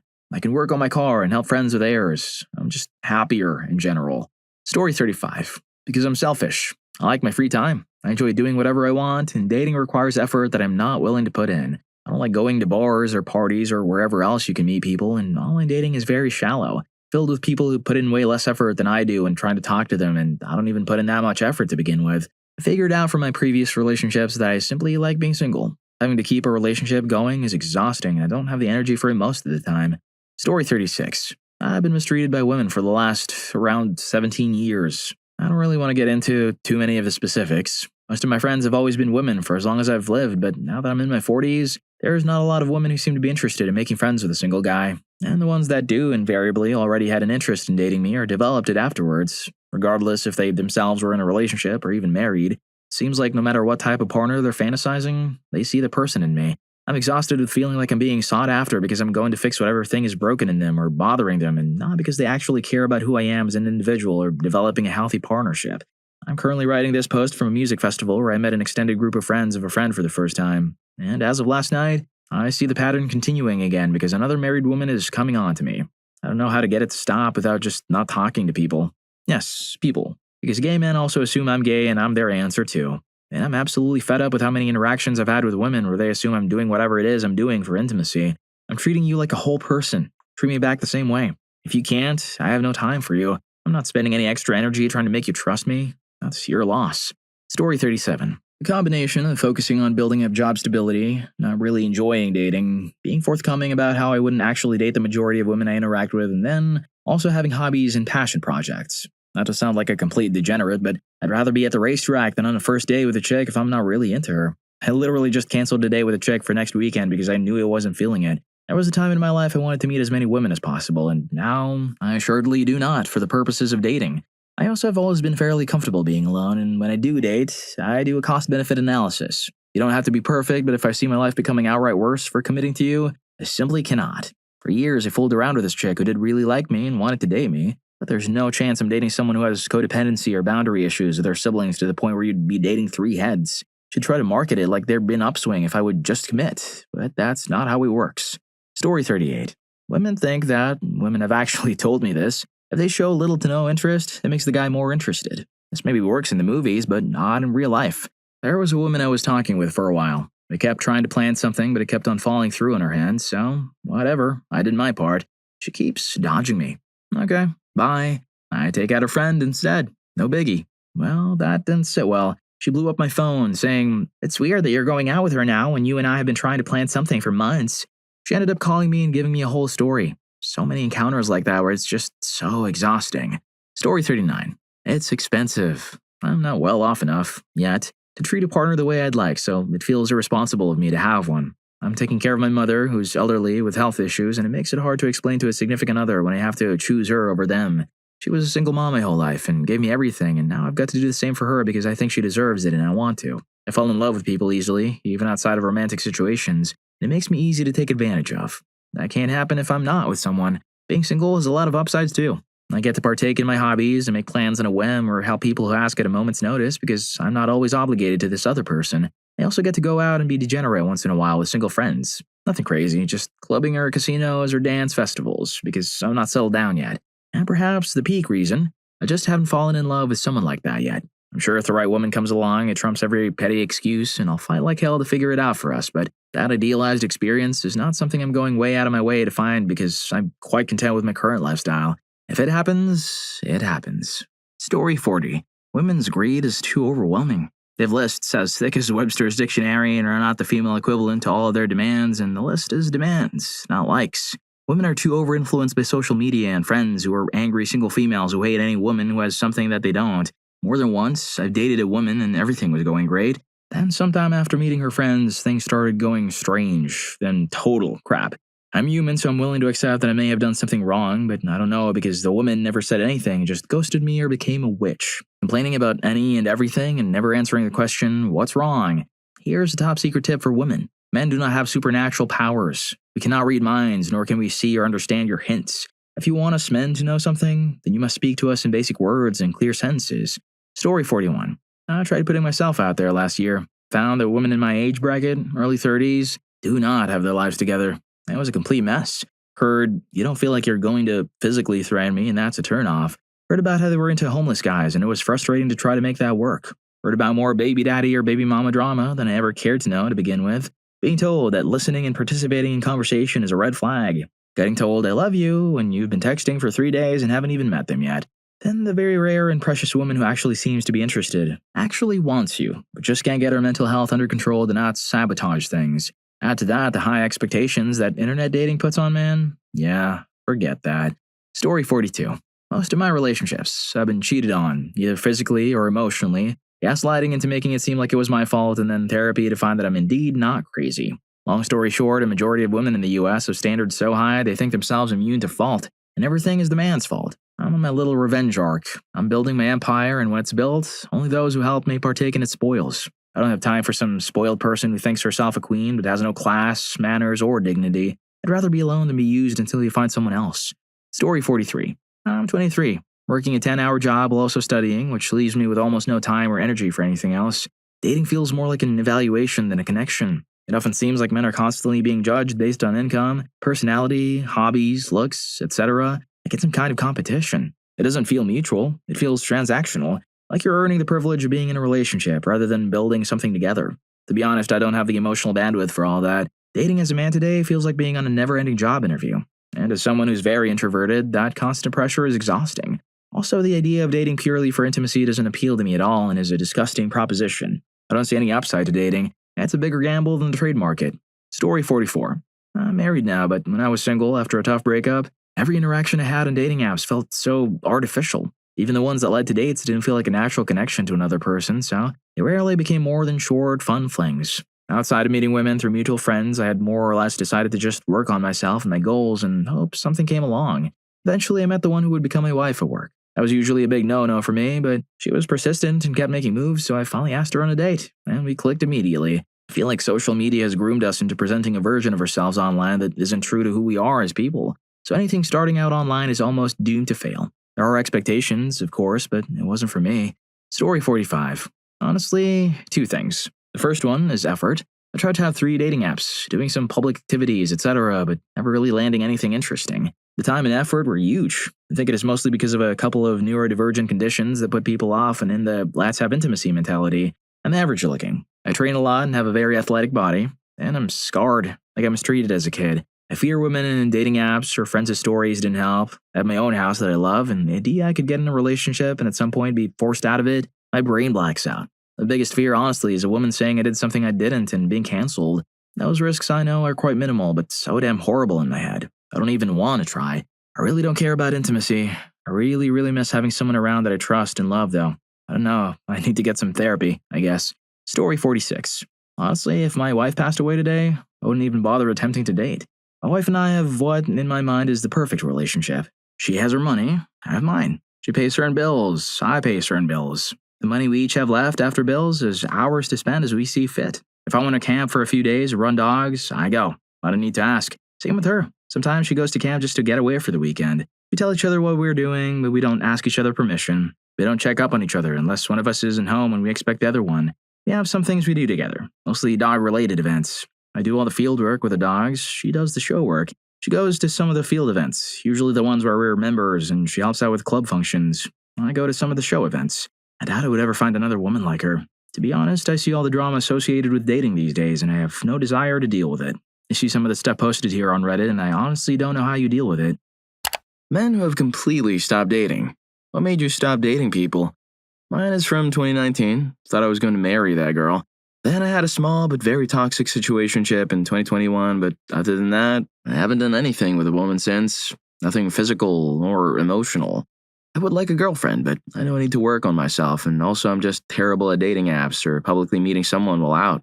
Confidence is terrible, self-esteem is terrible, and I plain old don't know what to say and get nervous, but hey, I found some happiness within myself. I can't be happy alone, so no worries, I'll be perfectly okay. Also, to add that myself, I'm sure some others, but I don't speak for anyone but myself, are on a financial clock. Just like women follow a biological clock on kids, marriage, etc. I just feel financial I can't support having someone in my life when I can. Comfortably support myself, even though money can be tight. I can't give much help in the scheme of things with another person. I'm not saying I have to pay their bills or anything, but I just like to know that I can provide for them. Story 2. Daughter got cancer. Thought wife and I were working through it. Daughter off treatment for a year, and wife decides her depression makes her not care for me anymore and checks up with another guy while abandoning me and the daughter. Broke my confidence and created a need to defend myself and child. Don't feel comfortable reaching that level of infancy with another person. Depression doesn't make you magically become a schmuck and leave your family. Story 3. Because it's freaking exhausting. I think I'm just much happier alone. Hell is being beholden to anyone at this point in my life. I should also elaborate to say that I don't hold any incel mentalities. I was in a 5-year relationship 4 years ago. I date a lot, but recently I've been very burned out. It just feels like a conveyor belt of BS half the time. Between ghosting, people looking for me to foot 100% of the bill, this is happening much more lately, and I don't know why. Last-minute cancellations, another frequent phenomenon, etc. Hell, even when things do click, it still doesn't mean it will work out. By day 3, they might have discovered therapy and came to some life epiphany, or they might ghost anyway. Dating has become cheapened. Everyone is window shopping. People were never meant to be 2D objects on a screen reduced to swiping. It's toxic. I currently just want no part of it. I'll take my 3 dogs and call it a day. Story 4. Some would probably say this is putting myself down, but it's my honest opinion. I would like a woman who's truly compatible with me and attractive. This woman would be a catch, but I also know what I gotta be able to bring to the table. I'm 33, I live with my mother, I'm missing most of my back teeth, I have no higher education, I have no assets, and I have no money. I have a car and a crappy job slightly above minimum wage, but still poverty level. I'm in the process of getting dental implants for my back teeth, top and bottom, but it's expensive. Paying as I go. Renting a house would essentially be 70% of my income with roommates, so instead I continue living with my mother. She owns her house, and it's only her, but I understand the stigma, so I'm working on my teeth. I will eventually go back to school when I can afford to work part-time, after teeth. All that said, I'm a huge project. I don't think I'll find love, and that's just okay. Maybe my life will turn around, but I'll be in my 40s and more than likely still broke. Well, you will be with that mentality. Story 5. I realized I was dating out of fear. I went on dates all the time because I was scared to stop dating, to stop putting myself out there, and especially to become so reclusive that I'd pass away old and alone. Dating was just compounding the fear. Each failed date added to the fears of passing away alone, but now that I've stopped dating, I've had a chance to see the pattern and break it. Now I'm trying to find a partner without dating, and it's been way more relaxing and enjoyable. You will find love when you're not actively looking for it. Story 6. When I was at my lowest point and having serious depressive ideations that I told her about my wife of 13 years cut me out of her life entirely. She refused to let me back in the house with a threat of divorce if I tried. I spent 2 years living separately, on and off, while still trying to take care of the kids. I always thought that we'd reconcile, given 13 years of marriage and me following her to 3 different states for a job while giving up career opportunities to follow her. I lived in a sober living house for a while, always with the idea that when I was better, I might get to live back in my home and with my wife and kids. She continued with the threat of divorce if I tried to even spend the night at our house. She then filed for divorce and used the fact that I hadn't lived in the house as a reason I should have to pay to keep the house. She did not mention in her filing that for years I had to rent temporary places at tens of thousands of dollars at my expense because I was hoping to make it work. So I got to the point pretty quickly then that we were breaking up. She was very surprised that she had to pay me out of the house. She was doubly surprised that since I gave up a lucrative career for her career that I didn't owe her anything. She was triply surprised that I fought tooth and nail for every moment I could have with the kids. I make it work co-parenting with her and she's gone better, but she still tries to use the kids as leverage. That's disgusting. Yeah, it is disgusting. Story 7. A lot of modern dating is just depressing. On apps, I'll get maybe 5 out of 100 matched, many of which are bots. A lot of dating apps feel like being those birds that have to be flashy and dance. In person, sometimes, women will think I'm weird just for approaching them in a bar. Maybe it's just me actually being weird unintentionally. I don't know. Aside from initial impressions, I'm disabled. The older I get, the less interest people show in me. A woman might like me, but she also has to consider the fact that I'm not financially stable because of mental health issues. Episodes related to bipolar disorder are also a big negative. Story 8. I think it's a mix between how great my last relationship was and having to chase after people. My last relationship was literally perfect. We were best friends, had so many common interests, and did practically everything together. But we were young, and due to family issues, ended up having to move away from each other. Tried to stay in touch, but it eventually fell apart. Even though I'm over her, I don't see the point of dating anyone else unless I get the same dynamic as before. Like, yeah, intimacy is nice, but after a while, you just want to enjoy being with someone. Except nowadays, it seems the vast majority of women don't want this sort of dynamic. So weird. It's It's like if they see you as a friend, they somehow can't see you as a boyfriend. I notice the moment I start acting friendly and close to them, they suddenly lose interest. So yeah, I think I'm done. I'm almost done. Story 9. It sounds incredibly frustrating to feel like you're putting in effort and not seeing the results you want in your dating life. Here's a revised version of your thoughts. I'm in my 20s and consider myself an average-looking guy.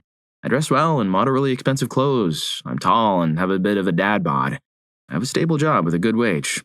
I'm smart, can hold my own in a conversation, and usually make people laugh. But for the life of me, I can't seem to get a girlfriend. I've had nice dates with women at restaurants, gone bowling, tried the movies. Nothing seems to work out. Dating apps are the worst. I keep telling myself it's a numbers game. Statistics suggest that guys get around 2% matches, and that feels representative. However, only about 20% of those matches actually reply to me. I've tried around 7 different apps, with Tinder surprisingly yielding the best results, but to recap, out of 100 women, I'll only ever have a conversation with about 0.4 of them. The most disheartening part is that 80% of the women I've actually taken on dates have been so shallow that they lacked any real depth. There are just so many girl bosses repeating the same media-fed opinions. I've tried to steer conversations to get them to talk about their own experiences, beliefs, or anything that might reveal a bit of personality, but there's just nothing there. They don't even seem to have hobbies beyond binge-watching TikTok or Netflix. I even ghosted my last date. I told her I was sorry, but I wasn't feeling it and deleted all the apps. But I'm traditional. I want a wife and kids, so I'll probably reinstall them soon because I don't meet many women outside of apps, as most of my hobbies are nerdy and 99% male. I feel like I've lowered my standards to the absolute minimum. I laugh when people post their preferences and list alive, breathing, etc. Heck, I've gone out with girls I wasn't even attracted to. I can't help but feel that many Gen Z women are lacking substance. I know there are good ones out there. My friend has an amazing girlfriend, and I'm so happy for him. I just want to find mine already, you know? Sounds like you're feeling quite disillusioned with the current dating landscape. It's understandable to feel that way when your efforts are leading to the connections you desire. Hang in there. Story 10. Honestly, I've never dated. I've always had some sort of reason not to, like too broke, too little time, living at home, no car. And now when I think about it, about the idea of someone showing genuine interest in me, it feels wrong. Like, I can't accept it. If a girl were to come up to me tomorrow and say, "Hey, I think you're cute. Want to go out sometime?" I genuinely don't know if I could. Someone being interested in me goes against everything I've ever known, so clearly something's not right. I constantly be worried if I'm up to par, my situation hasn't improved much. Plus now I'm starting to bald.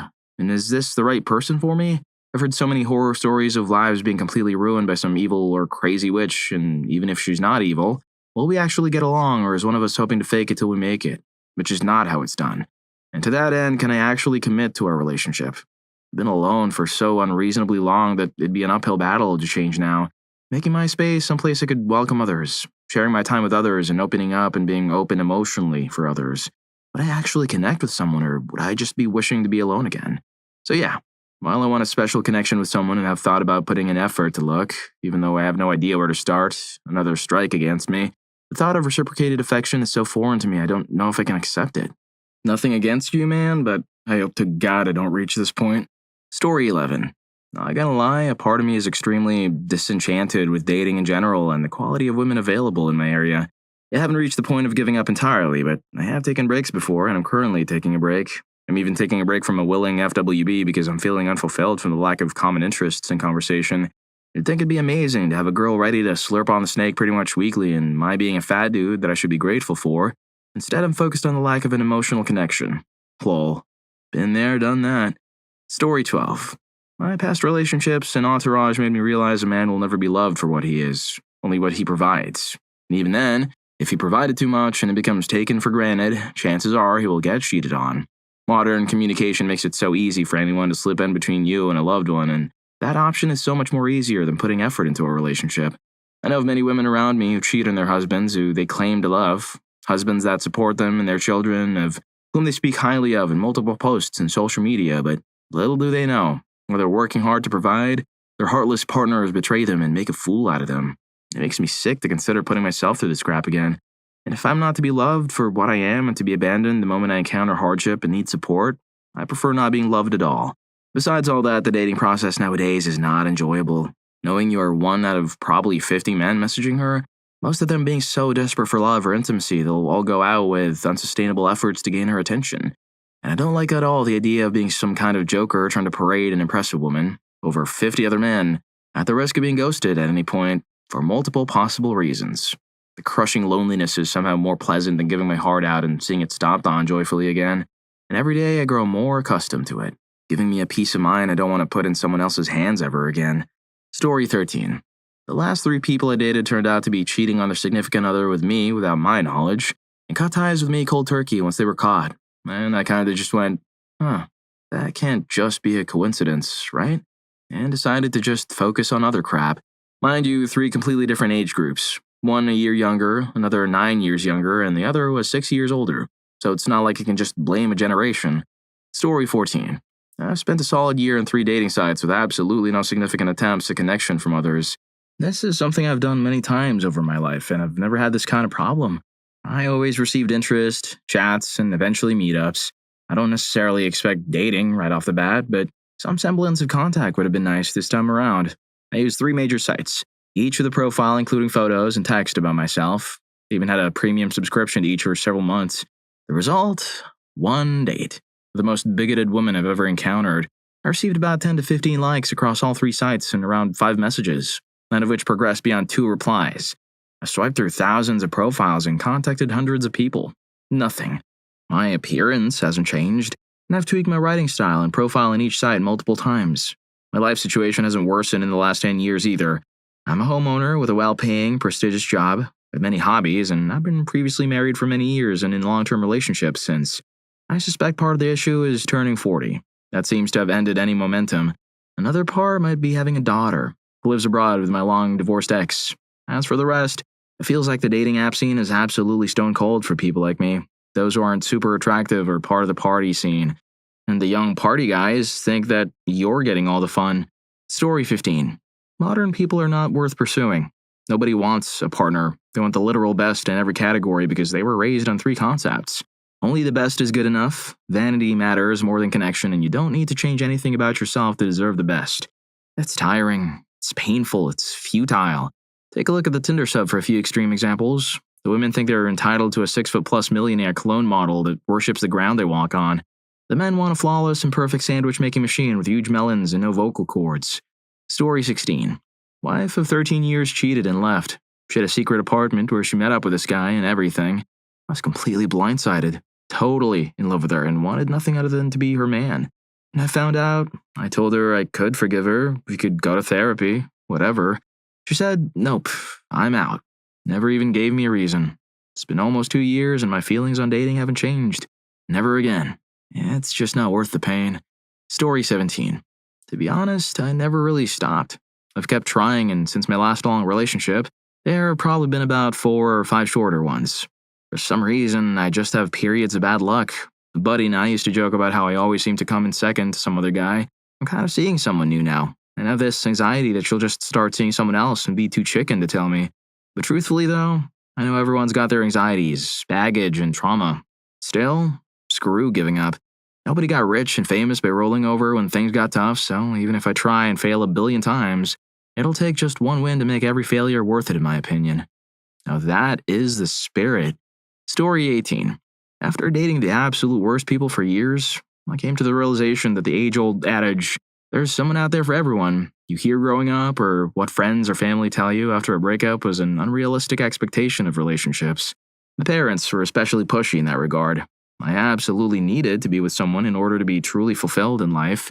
Once I had that epiphany and came to terms with the fact that I was gravitating towards people who didn't have my best interests in mind or heart, simply because I was looking for the one, it occurred to me that I'd always been happiest in life when I was single, and stopped dating entirely. Don't get me wrong, it can get lonely, and I oftentimes do wish I had someone special to share life with. However, that thought quickly fades when I look at the people around me who are absolutely miserable in their relationships or marriages, and thank God that I'm not stuck in something, constantly looking for a way out or suffering through it just to not be alone. Story 19. Having a girlfriend is money-consuming. Not saying women are only after money with that statement, but if you really like someone, it's natural that you spend money on gifts, trips, and the like to show your appreciation. I'm not financially stable to the point where I can afford to really spoil my woman, so I don't want to bring her into a mediocre or boring relationship because it probably shouldn't be in one in the first place. Breaking up is irritating. easily detached from people, so it's not that aspect of it. It's more like I formed an entire bond with this person for 3, 4, 5 years, only for them to no longer be a part of my life. Now I have to act like they never existed. I could have just gone without that bond to begin with. Marriage. I never see myself getting married. The crap men have to deal with when going through a divorce is absurd, especially in situations where they weren't even the cause of the marriage being unsuccessful. Naturally, women want to be married eventually, and this is the main cause of my past breakups. Story 20. Women, for the most part, just feels too much like a transaction and we're more of an accessory to them than a partner. Dating is dreadful if you're beyond a certain age. A lot of women consider most men creepy and weird no matter what we do. If you're not 6'5", attractive, and visibly rich, you're a creep. I don't even bother with eye contact anymore. I don't want to be a viral video for some rage-baiting women desperate for attention. Of course, this isn't all women, but the ones that are already taken. It's futile. I'd rather outsource a woman. American women are as basic and unrealistic as they come. I was kinda feeling for you until you said outsource a woman, like an object. Story 21. Most women under 32 feel that if she gives a guy any span of attention, it's a favor and he's lucky. That is, if he isn't a solid 10. I'm 26 and it's very black and white for me. If I feel that you make my life harder after I come home from work, there's the door. Alternatively, if you want to chill, watch TV, play some games, hell, maybe cook a meal, sick, I'll love you to bits. But yeah, the doors are always there if you start crap. Not remotely interested in unnecessary drama. You're an addition in my life, not a necessity. Most women I've dated over 32 understand this very clearly, so it works out. However, all of them either have animals or kids. I've never met one that doesn't. If she's got a kid, well, you're never a priority, ever. So there's that, and now you're dating 2 people. Wouldn't recommend. If she's got animals, again, you're never number 1 priority, so there's that. It's tolerable, but yeah, still sucks that you aren't number 1. Unfortunately, it just means that long-term, I can't date them. Just lots of 1 to 2 year dating and younger women's mindset just isn't healthy for me. Can't stand the drama. Bring me peace, not chaos. Legend says that your dating problems will disappear if you don't forget to hit that subscribe and like button. Story 22. Thought I had the perfect marriage. We talked heart to heart often, enjoyed each other's company and humor, had agreed to break up as friends and tell each other first in the event of attraction outside each other. Caught her cheating. Learned it wasn't the only time. If the marriage was troubled, it wouldn't have hurt so much, but I was caught utterly and completely off guard. I've had many relationships in my 40-plus years, but this one made me lose trust and faith in people, so much so that it took me almost 6 years to start dating again.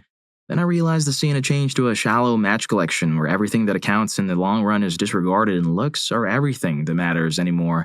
Also, it doesn't look like many women in my age, plus or minus 8 years, seem to value long relationships anymore. Much younger women seem to be interested in me, 20 plus, but have yet to find someone whose personality, humor, etc. match with mine.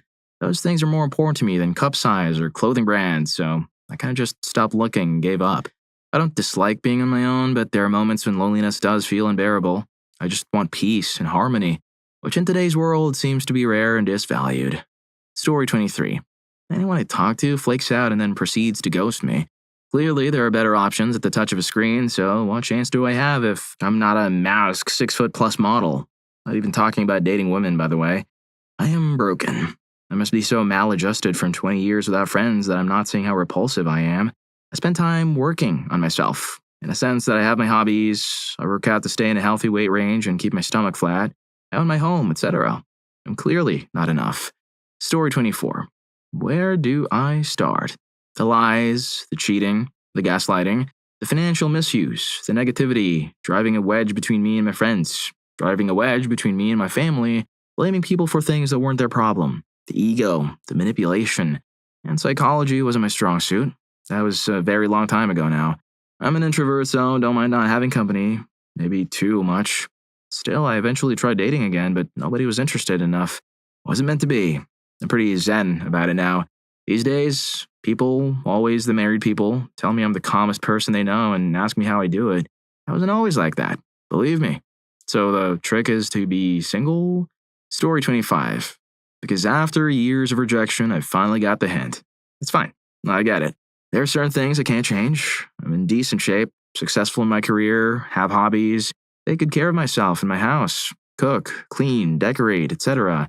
I try to be a generally nice person. None of that will change my face, my voice, my hairline. Started receding young, shaved it ever since. My height, my complexion, sickly gosh darn pale, no matter how much sun, etc. No amount of positive attitude and working on myself is going to change this. Story 26. Society and its cultural conditioning completely misled both genders, and were told that they needed to be nice and meek, not aggressive, not masculine. Just be your friend and eventually she'll see your value. While women were told that they can do anything and should be boss witches and they should focus on their careers and don't need a man for anything. The problem is that women can't stand weak, effeminate men that they can dominate, while men cannot stand aggressive, combative, argumentative, masculine women that they think just being with you is settling. Most, obviously not all, there will be a million exceptions. I am speaking in generalities. People are happier when the man is the leader in the relationship. Not in a 1950s, you do everything I say way, more like, I already have ideas on where to go to dinner so you don't have to make a decision way. And that is the opposite on how most people have been conditioned and taught to behave. So we have a complete mismatch of how both genders behave and what both actually want when they are honest with themselves. Men are too feminine and women are too masculine. Given that mismatch, dating is awful now as neither side gets what they want and don't understand why. Just my thoughts. I'm prepared for the flood of downvotes and insults, but in any other age, these thoughts wouldn't be that controversial. Hot take, but you kind of have a point there. Story 27. As a young guy in my 20s, I've stopped at a long 7-year relationship. Even then, in the last 2 years, it didn't feel anything right. Always arguing, and eventually, she left. She wanted to remain friends, but I ghosted her. I didn't argue, I accepted it. Didn't challenge it, nor would I chase it. This made her extremely angry and sad. She wanted to remain friends, but it didn't even last a week. I discovered I don't want kids if a relationship can end after 7 years. Then so will the next. Why would I risk marriage when divorce rates are so high and see against men? For a young guy, it's much easier to have bonds and develops my career and myself. That way I get my needs met without the constant strain of keeping others from leaving. I'm not the only one. Many of my friends think this too. I see no upsides to dating or getting married to a guy in this day and age. Heck, even for women, I don't see an upside to it. Maybe I'm too young now, but these things don't matter at my age, but I know they will when I'm older. Story 28. I've given up. I'm not treated with any courtesy of consideration for my time or well-being. The last time, I was dragged to a show only to find I was ditched in the middle of the night so she could fool around with some other guys there. I eventually realized this was always her plan as she immediately stopped texting afterwards, and there were other minor signs I had overlooked. As I'm exhausted from constantly putting in effort when I believe there's an actual connection, only to have my efforts wasted, I've given up. I'd rather just enjoy doing things by myself where I don't have to deal with these childish and immature behaviors.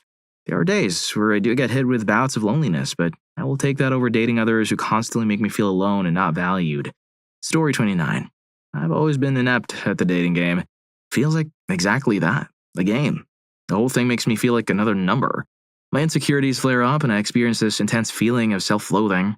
Once you get over the loneliness, you find comfort in the solitude and dating begins to feel like wasted energy. Plus, I see all this mindless relationship drama and couples that are obviously incompatible, trying to force a connection that isn't there. I'm grateful I don't have to deal with any of that. Lastly, even if I found someone decent, I'm so focused on doing my own thing that I don't think I could put in the energy to make it last. There would be a lot of expectations to live up to that I'm not prepared for. I'm not in a position to really be the partner that I expect someone else to be. Story 30. I only ever mattered when I was exactly what they wanted. I was expected to change, to fit into what they thought was ideal, how I felt and what I thought didn't matter unless it was what they wanted to hear. Years of dealing with that, over and over, after trying to date seemingly every kind of woman under the sun, just made me give up trying. To be clear, I dated girls of just about every kind of race. I dated religious girls, spiritual ones, and atheists. I dated girls that were skinny, that were fat, that were curvy, and a variety of different levels of attractiveness. Crap, I dated girls that were mute, dated an albino. I tried to be open-minded. I really tried to consider that I was the problem. Every girl expected me to compromise. They expected me to bend and twist and work to make them happy, but couldn't be bothered when I asked them to do something hard for my sake. I quit trying. Well, every relationship has compromises, but yeah, if they don't reciprocate it, I don't know. Story 31. Women are brutal. I'm not saying all of them are, but I have to go through 100 of them to find someone decent. It's probably similar to what women have to go through for crappy men. Dating is a crap show. I'm thin and make decent money and love to vibe with anyone, but that's not enough. I need to be bigger, richer, and more of a jerk to win a date. I'm also more of a traditional guy. I want to meet her parents and have a kid or two. I'd like to eventually be the embarrassing dad and romantic, but that's extremely unpopular. So now I decide to be alone and see if I hit the dating lottery one day. Story 32. If and when my current relationship ends, I won't have another. Sorry, ladies, but dating you people is awful. It only works when she's head over heels for you. To accomplish that, you have to not give a crap about her. If you do give a crap, women sense that and pull away. I'm sorry, but actually caring about a woman is bad for a man's health. This has literally happened with every single woman I've ever been involved with, no matter how much they protest against that concept. I don't know what to do with that knowledge. I wish I had understood it growing up. I'm sure many of you will have a knee-jerk reaction reading this and nonsensically tell yourselves I'm an incel or whatever, and then you make yourselves out to be the victims because of it, which is what typically happens when a man tries to talk to a woman about these things. Ladies, I'm not trying to be a schmuck. Try to reflect on what I'm saying. My opinion was asked, so I gave it. It's funny how you think that people reading this will make themselves out to be the victims, because that's what I'm sensing from you. Story 33. My ex cheated on me for our entire relationship and dumped me shortly after I had surgery as I was recovering. I get very few matches on dating apps. I'm not conventionally attractive, and women have made it clear they don't want men approaching them in public, which I can understand, being fair. Even how some men react poorly or physically to being rejected. The few matches I do get, the women don't really seem interested in actually talking and immediately jump to ask when I'm taking them to dinner. And a lot of women on dating apps nowadays in my age bracket seem to have kids. I don't have an issue with kids, but I frankly don't want kids. And I also don't like the expectation that I've run in to basically pay for their kid. I also just found lately I'm happy with my life as it is. I travel for my job occasionally, and I don't need someone to make me feel fulfilled. Story 34. It feels like people are constantly looking for upgrades, thinking they can find the perfect partner while being imperfect themselves. There's a lack of willingness to work through issues, with people jumping ship as soon as minor difficulties arise. And there's the experience of being treated like a walking wallet, and this concept of the ick, whatever that truly entails, not to mention the prevalence of double standards. On top of all that, simply finding someone to date is incredibly difficult. Personally, I blame dating apps for a lot of these issues. It's hard to entirely fault women when they're presented with thousands of seemingly desperate guys willing to do anything for some attention. For now, I'm just avoiding the stress of all this nonsense and hoping that fate will be kind to me one day. Being single isn't bad at all in the meantime. Sure, buddy. Story 35. I'm a healthy tall man with a well-paying job, just enough wealth to not have to worry about it. My own home, no kids, etc., etc. Over the last 20 years, the average woman interested in dating me had no job, had kids, had no ambition, was extremely lazy or whatever. You get the picture. I enjoy the company of my friends and most of my colleagues because I can see them as equals. I'd love to meet a single woman like that, but I doubt that will ever just happen. And dating apps were the most toxic thing to mental health I ever experienced. So no dates anymore for over a year, since I never meet anyone who is worth dating. I don't feel worse about it than before. Story 36. Double standards and boring women are really getting to me. I'm so tired of seeing "don't be boring" in a woman's bio. Seriously? What do you expect me to message you? Some generic, overused pickup line? You all realize people just Google those things, right? Don't be boring, but your profile has 5 basic selfies and absolutely nothing about you to actually talk about. And then there are the endless double standards in dating in general. Honestly, I'd rather pass away alone than be someone's sole provider, emotional support system, personal entertainment, handyman, protector, and gardener. Hell, I even cook, so I guess I'd also be the cook and cleaning help. And what do I get in return? Intimacy. Dude, I have a perfectly good pocket thing, and I don't have to feel like a chore if I want to use it. I've lost 30 pounds, went from 270 to 240 with a goal of 215. Since I was back in school and I just got a promotion at work. I'm done with dating. I'd rather be single than feel like I'm just someone's wallet and dad, especially when I can't even get a cuddle or a good boy or any intimacy when I'm having a bad day. There's more to it too, like how terrible dating app algorithms are and how toxic the hookup culture and dating multiple people at once can be. But yeah, nah, I've got my dogs, and honestly, now that I'm not trying to date, I'm literally the happiest I've ever been. You want to be called a good boy? Story 37. I'm awkward in public, and although working on my image and actually starting to love myself more, literally any negative thing gets said and I spiral back to my insecurities. At that point, no matter how suave you were, how good you were looking, the insecurities don't really help you get past a relationship that hasn't been going on longer than a month. And while I open up very easily, I can date, it's really hard to get a relationship going. Also, I'm a slow burner. I've dated for months and not made the move to the next step. 30 and want kids. Mostly people my age, either already decided on not wanting kids or have and don't want more. The problem is me. I'm aware, but damn, it's hard to just be someone totally different than who I am. Story 38. Because of the pool of available people, most don't actually know what they want, so they play the game until it suddenly becomes real. They panic and then flake. The rest are just in it for the attention and validation, and then they flake. I've done a lot of thinking since my last breakup, and I've analyzed all my previous relationships. Serious in the short term, and I realized in each and every one, I'd put far more time, energy, dedication, love, and commitment than I ever received. It's just left me so overly exhausted on the concept of love and relationships, even though I do want to have a relationship with someone. Story 39. Trans man here. Last woman I dated was miserable. She wanted no one to know we were dating. Anytime I went over, we did nothing but intimate acts, and dating someone who outright refuses to reciprocate the favor can get frustrating. Did not care about anything I did, whether it be from drawing, sculptures, or new OCs. It was always cool or, wow, another monster. But when I said I didn't like this adaptation or her own creation because I didn't like the design, she got super offended and insisted, I'm upset and need to take a nap. And I get upset by her anger. One time, I walked in the rain to meet her up for lunch, and she failed to tell me she didn't have money or forgot her wallet and expected me to pay. I walked right back outside and went home. And even when we weren't dating and were just FWBs, she neglected to tell me she was dating someone else and didn't tell her boyfriend she was sleeping with someone. Why would she tell either of us, you ask? That's because they were in an open relationship but didn't want anyone knowing they were dating. Yeah, sure. And I've heard that she blames me when I found out and told her boyfriend about the situation.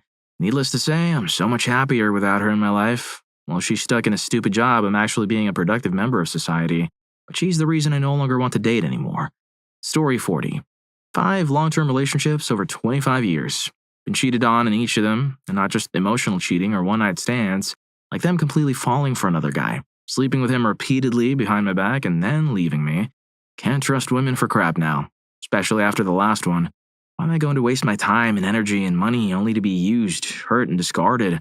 All the love yous I've said, all the reassurances that they were beautiful, all sincere and from the bottom of my heart, didn't keep them from doing what they did. All the flowers, gifts, opening doors, walking on the correct side of the sidewalk, all that I provided for them. Everything I did because I cared about them so much was for absolutely nothing. I still did what they did. Not only did the memories that we made together not keep them from doing that, but it also ruined my memories of those times. So now I have 25 years of memories that are worthless at best, and usually just hard to think about. Even if I could trust a woman just one more time, why would I do that? Why would I put myself out there, give it my all, bare my heart and mind and soul just to possibly get crap on again? The last one, I told her about my insecurities and what has been done to me. She swore up and down she wouldn't do that. I believed her. She did exactly the same as everyone else. Screw all that. I'm done. Story 41. Why bother? Relationships take your time and money and exhaust you mentally. I've noticed I'm way more happier when I'm single. I can do whatever I want when I want without a worry. Last month, I traveled to 13 countries alone, and it was the first time I was truly able to enjoy traveling. I always traveled with someone before. Also, in my last relationship in the end, it only felt I was in it for the intimacy, which wasn't worth everything I was doing to upkeep the relationship. Now I can just have intimacy. No strings attached, and I feel free. Story 42.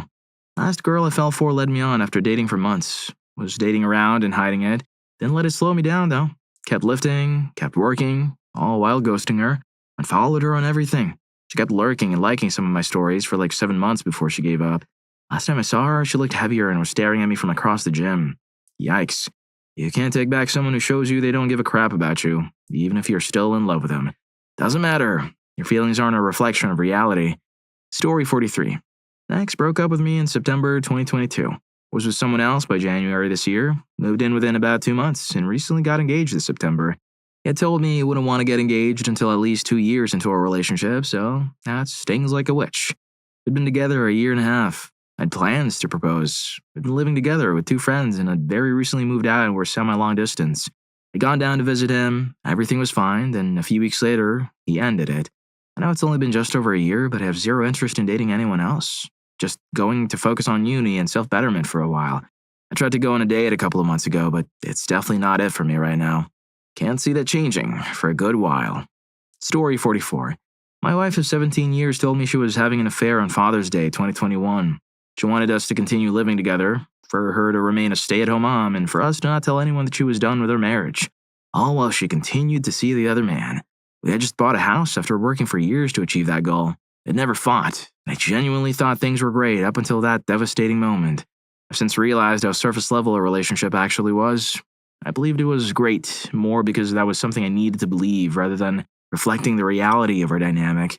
Intellectually, I know I deserve better. I know she's not good for me. But the idea of having a whole family is all I've ever wanted.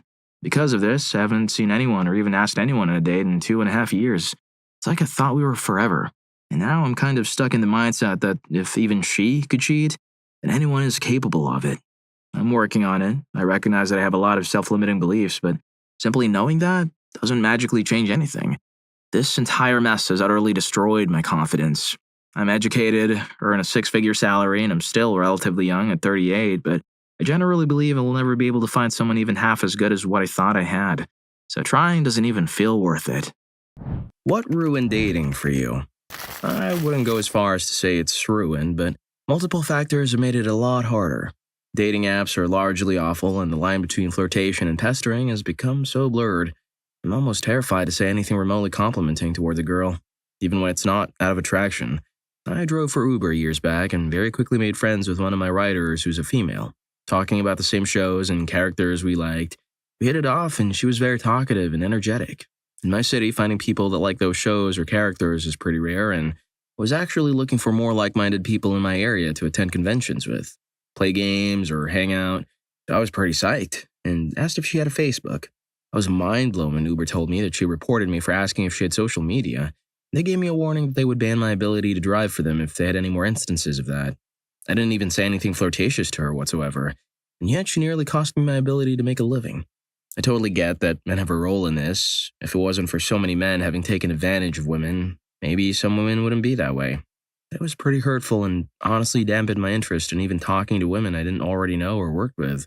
I also simply stopped talking to my writers altogether unless they asked me a question, and would only say just enough to answer their questions.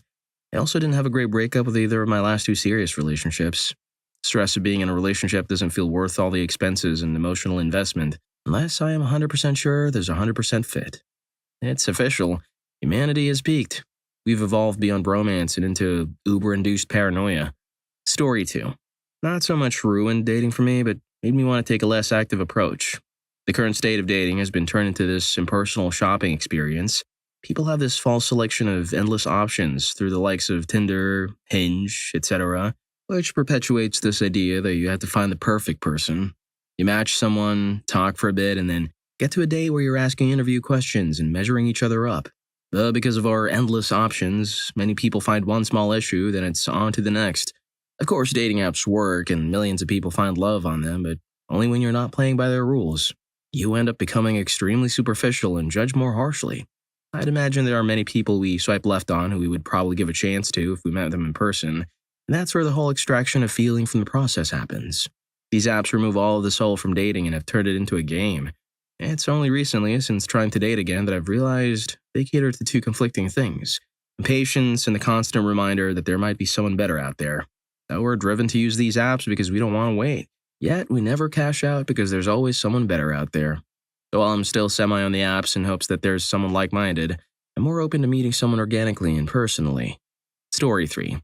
Ghosting. I genuinely don't want to dislike women or be bitter or assume they're all liars, but 99.99% of all dates have ghosted me while explicitly telling me they wanted another date, felt a connection, or that they were interested in me. Every person I turned down, I would politely send a message explaining briefly that I wanted to move on, and I made it a rule to never ghost anyone in online dating because it is cruel, dehumanizing, and sociopathic. I went into dating with very honest, kind, and sincere intentions. And 2 years of online dating basically makes me think, wow, women genuinely are all liars. They do not know how to kindly tell me off, and it is easier for them to lie than to tell the truth. Again, I know this isn't true. I have a large number of very close lifelong female friends, but when I'm seeing it 99.99% of the time, I find it really hard to not believe a lot of stereotypes which I never believed before going into the dating scene, which I now partially believe. I kind of quit dating and I'm taking a break from it because I can't handle how bitter and distrusting of people it made me become. Story 4. Selfish men. I want open communication, honesty, and fair compromises. They were perfectly fine when I was willing to compromise. I was the devil if I asked them to compromise for the smallest thing. I would literally go to everyone I know asking if I was being unreasonable from all the gaslighting, and I was often told I was being too nice. For men and women. Also, I've had casual partners who cared a lot more about me than any of my exes. One ex even cheated on me. In fact, he canceled on me on Valentine's Day, just so he could sleep with someone else. I realized the common denominator was me, and these guys were asking me out because I had low self-esteem. I took a break from dating, and it's hard to want to go back. Still want a partner and kids someday, so avoiding relationships isn't necessarily helping that, but it's hard to trust someone after putting trust in the wrong people. Story 5. My ex, an emotionally cruel and manipulative person who made me feel so worthless over the short period we were together that I'm now no longer interested in dating. I've got CPTSD from that relationship, and it's been well over a decade since it happened. Therapy helps, but some days I feel like it only happened yesterday. That being said, I tried dating maybe a small handful of times over the last decade and never got past an awkward second date. I find it hard to trust people, especially men. And nowadays, I just don't bother in the guise of not wanting any more drama in my life. It gets lonely sometimes, but I'd rather be content in my single life than be utterly tormented in my crappy, cruel relationship. Story 6. Maybe it's the online dating app. All the waiting to get their text back and then the back and forth texting with the person is online. I did end up going out with 3 different people, but then all they were looking to get into was casual dating. And I felt that's what most people want to do anyway. I wanted something different. I wanted to experience a slow romance. I wanted to be asked out and talk about meaningful things on the date. But I guess that was me asking for too much. Dating wasn't happening organically to me. By organic, I mean the offline, non-Bumble, Tinder kind of thing. I didn't find anyone attractive enough to ask them out, or if I did find someone attractive, they would turn out to be in a relationship already. 4 years of college and no one has asked me out on a date yet. This really makes me question if something's wrong with me that no one has asked me out or if I'm dateable at all. Just thinking about it ruins my mood. Story 7. Being used or manipulated by someone who claimed to love me and flat out told me they couldn't be just my friend because they wanted something more. All the while they were just taking advantage of me until they found the person they really wanted to be with. The worst part is this person had severe mental health issues and was basically abandoned by most of her family because they didn't want to deal with the behavior that comes along with that. I, myself, had just been played by someone she knew and was still getting over that loss. Yet I still accepted and loved her for who she was, and wanted to be the person that could right all the wrongs life had thrown her. I felt for her, at her worst, when nobody else wanted to be in her life or support her because I felt that, despite whatever mental health issues she was struggling with, I saw someone who was important and special. And I wanted to help her want to be alive again instead of the contrary. I gave this girl everything I had to offer for at least 6 to 7 years.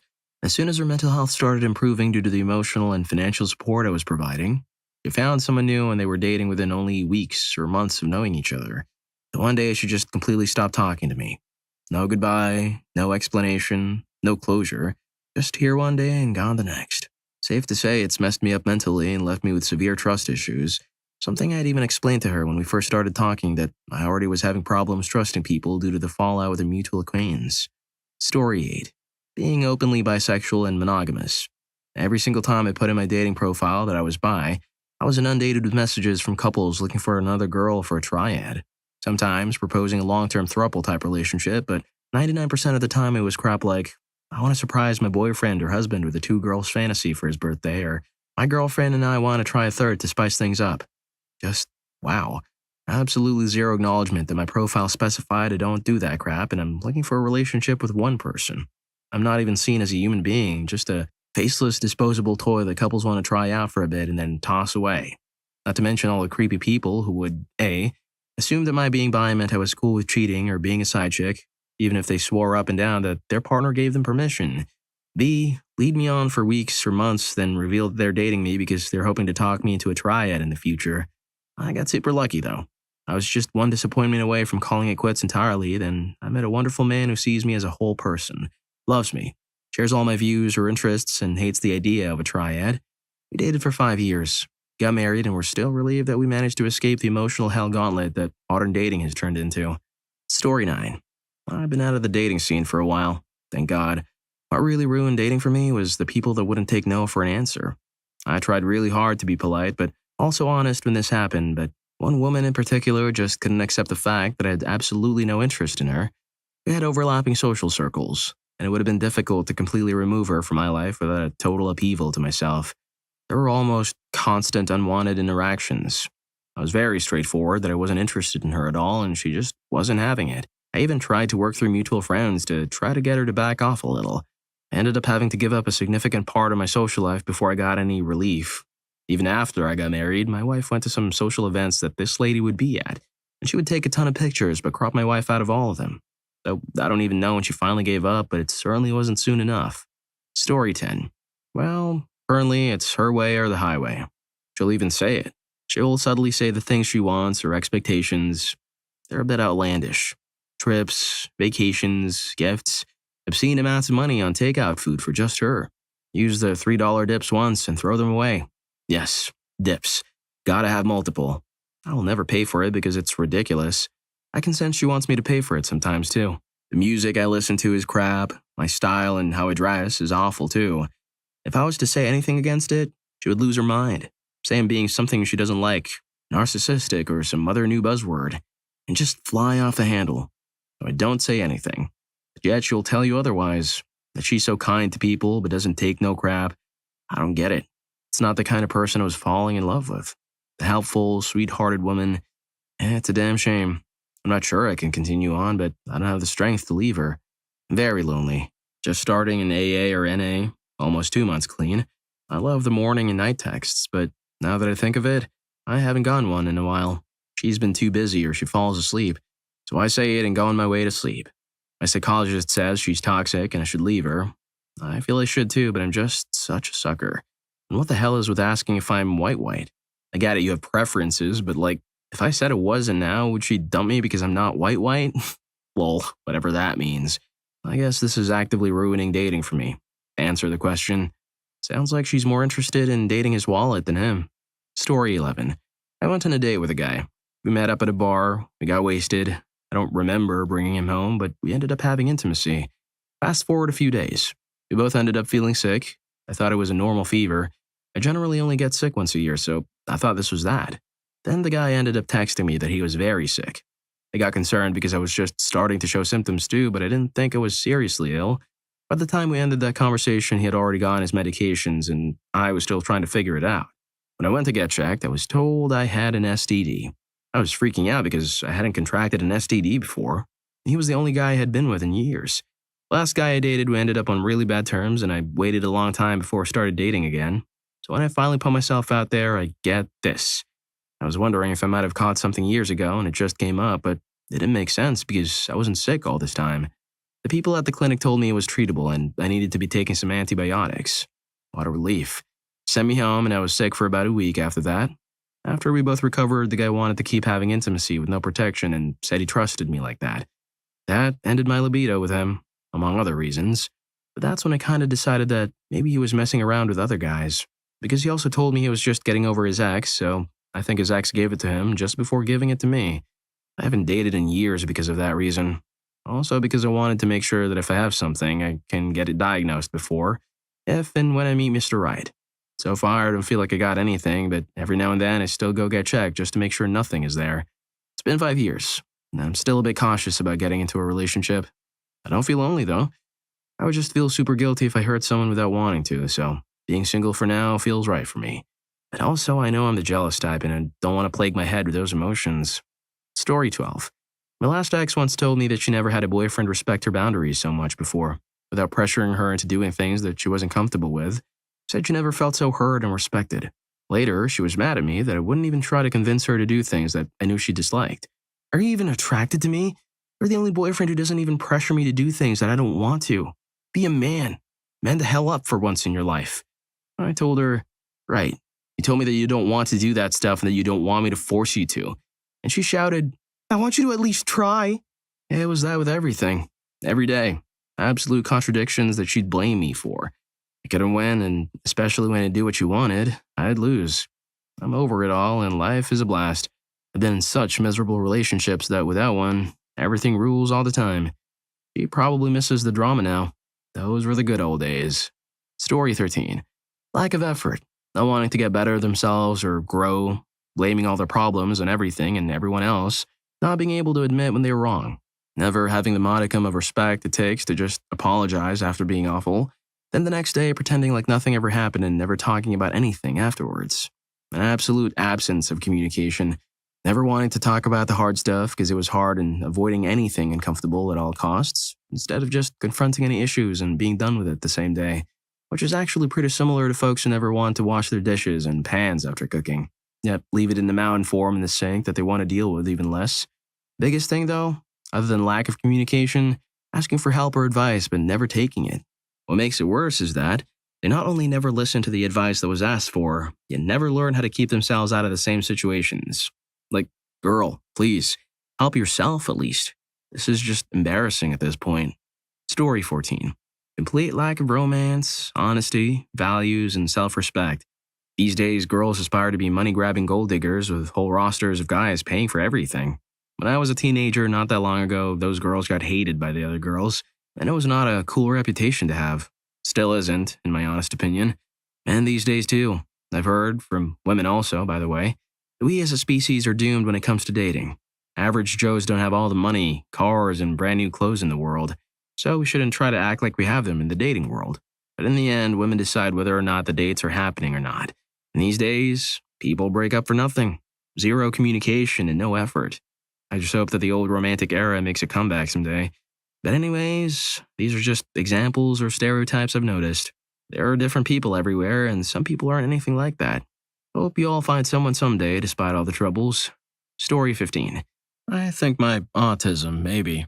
My special interest or career is psych or behavior analysis and relationships. So I do a lot of work with that and try to practice what I preach. So it's difficult to find a partner that gets all that, even if it's not in their field, and fits my other quirks.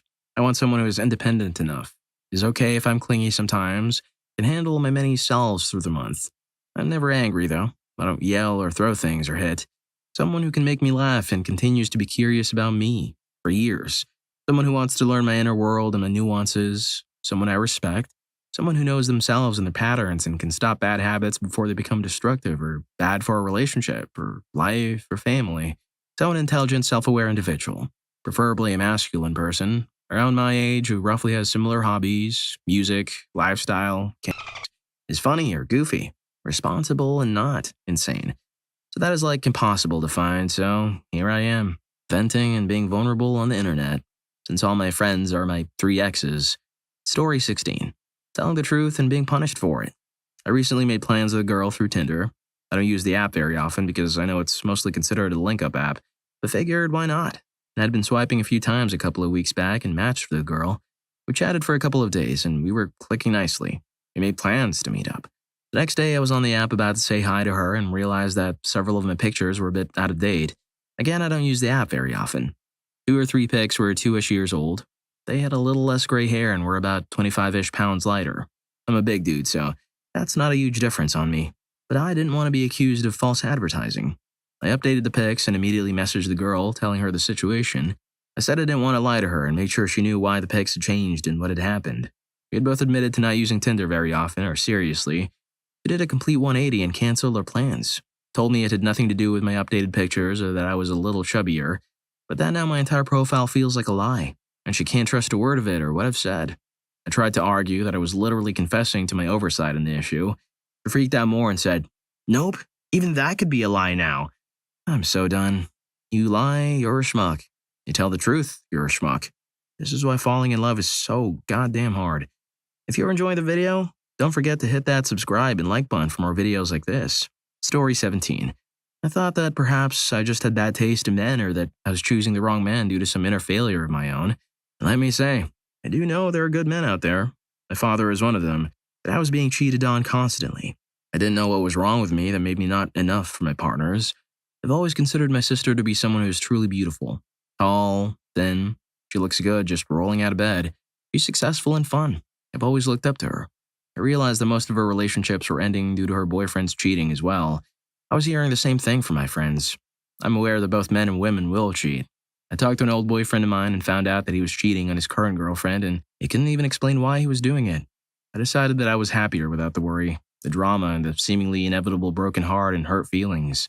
I stopped dating about 8 years ago now. I turned 50 in a couple of months. I have great friendships with people.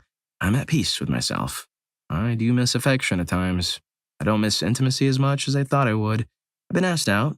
I simply thank the gentleman and explain that I'm out of the game. I let them know they could be a 30-year-old Brad Pitt and it still wouldn't make a difference. I'm just done. I'm not bitter. I'm just done. Story 18. Dating apps being the primary way of meeting people and communicating. I'm big into privacy and despise how normalized it's become to just take screenshots of men's profiles, just to essentially pester them in group chats or social media groups without the person's knowledge. Seeing popular influencers going through and roasting random men just for existing and not being the most perfect of perfect people for them in TikTok videos for clicks. Just overall crap like that. Not to mention the absurd standards when it comes to things. Don't have your Instagram in your Tinder profile? Red flag. That's probably where I called it quits a few years back after I saw some popular video of someone trying to equate a man daring not to have other social media in their dating app bio as some sort of creep or shady red flag. Meeting people in person in whatever way it happens has always felt better and worked better for myself anyways. Online stuff was fine back in the beginning when it still felt comfortable, but now it's like some sort of ruthless popularity contest. Story 19. Falling in love and pining for a person who I thought I knew and trusted more than anyone else in my life, even those who knew me from birth. Finally allowing myself to be vulnerable and open up and fully show myself and all my wounds. Spending years committed to suffering, sweating, and tearing up, working towards this dream I thought we shared of a future together. Building my entire plans for the future around those hopes he entertained. Only to witness this person I would do anything for, who I loved more than anything, and knew this, use all of my vulnerabilities against me. Take my power via my love for them and wanting to make a relationship work no matter what, and slowly degrade my sense of self, truth, reality, self-worth, and confidence so badly, yet so carefully over time that by the time I realized what we had slowly morphed from loving to controlling and from caring to cruel and cold, it's felt too late, and I no longer recognize him or myself. After witnessing the veil break and apparently who has always been come to light, my sense of trust in everyone has been damaged so badly. I grew up surrounded by trauma, neglect, and harmful power dynamics. I thought I knew all the red flags and what to look out for.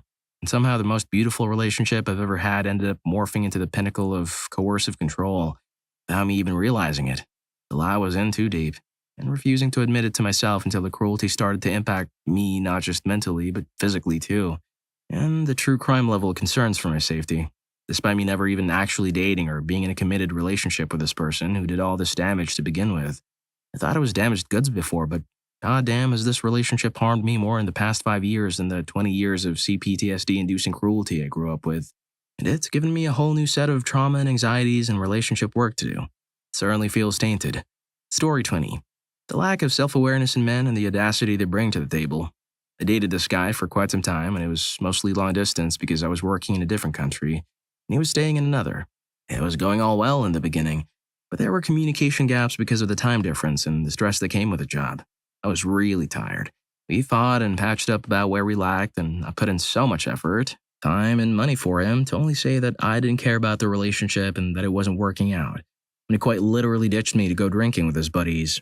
Not saying I didn't want him hanging out with his friends, but when your partner travels 8,000 kilometers to be with you, the least you could do is to talk to them about the future of the relationship. Nevertheless, we did talk about a relationship, but we ended up fighting and breaking up with the hopes of being friends. You really cannot be friends with your ex.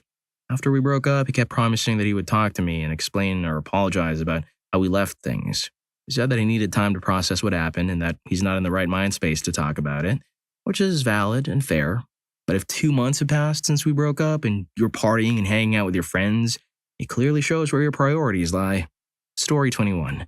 Dating hasn't been ruined for me completely yet, but men sure have tried to. From telling me to meet him somewhere and standing me up, purposefully, to get a reaction, to another guy stringing me along for a month and lying that he wanted a relationship with me, that he missed me all the time, that he wanted to see me again, blah blah blah. Just to ghost me once he finally got what he was waiting for, and then I saw him out in public a week later and tried to get his attention, he kept walking past me and refused to look at me or even acknowledge my existence. I then confronted him head on and made him acknowledge me. He said, "Bro, I don't know why you're being so crazy. We were just friends. I tried to be chill and nice about this, but I don't think we can be friends anymore if you're going to act like this. Please someone explain what exactly about his actions was chill and nice. And please explain to me why a friend would say all those things to you for a month and then have intimacy with you. Also, why a friend would refuse to acknowledge your existence in public whenever you see them out and try to talk. God, people are sick." Story 22. One particular ex of mine had the habit of making sure things are cute if she mentioned them, and I was being dramatic if I mentioned the same freaking issue. Also, she had an obsession with drowning herself in other people's misery. Not in an empathetic way either. I've always been a troubled kid as well. Well, that was funny to say out loud. And we were 15 when we met. We were together for 6 years, and while I made horribly tough choices, she only seemed to have time for me if I had a new juicy trauma to share or if she needed help doing her assignments. We broke up because I could not take it anymore, and from the many times I suggested it, she agreed that time. She would suggest my parents are schmucks for not giving me money. I'm trans and they had a hard time accepting it, but she would get disappointed enough after telling her, hey, so maybe I can't do that because I need money for rent.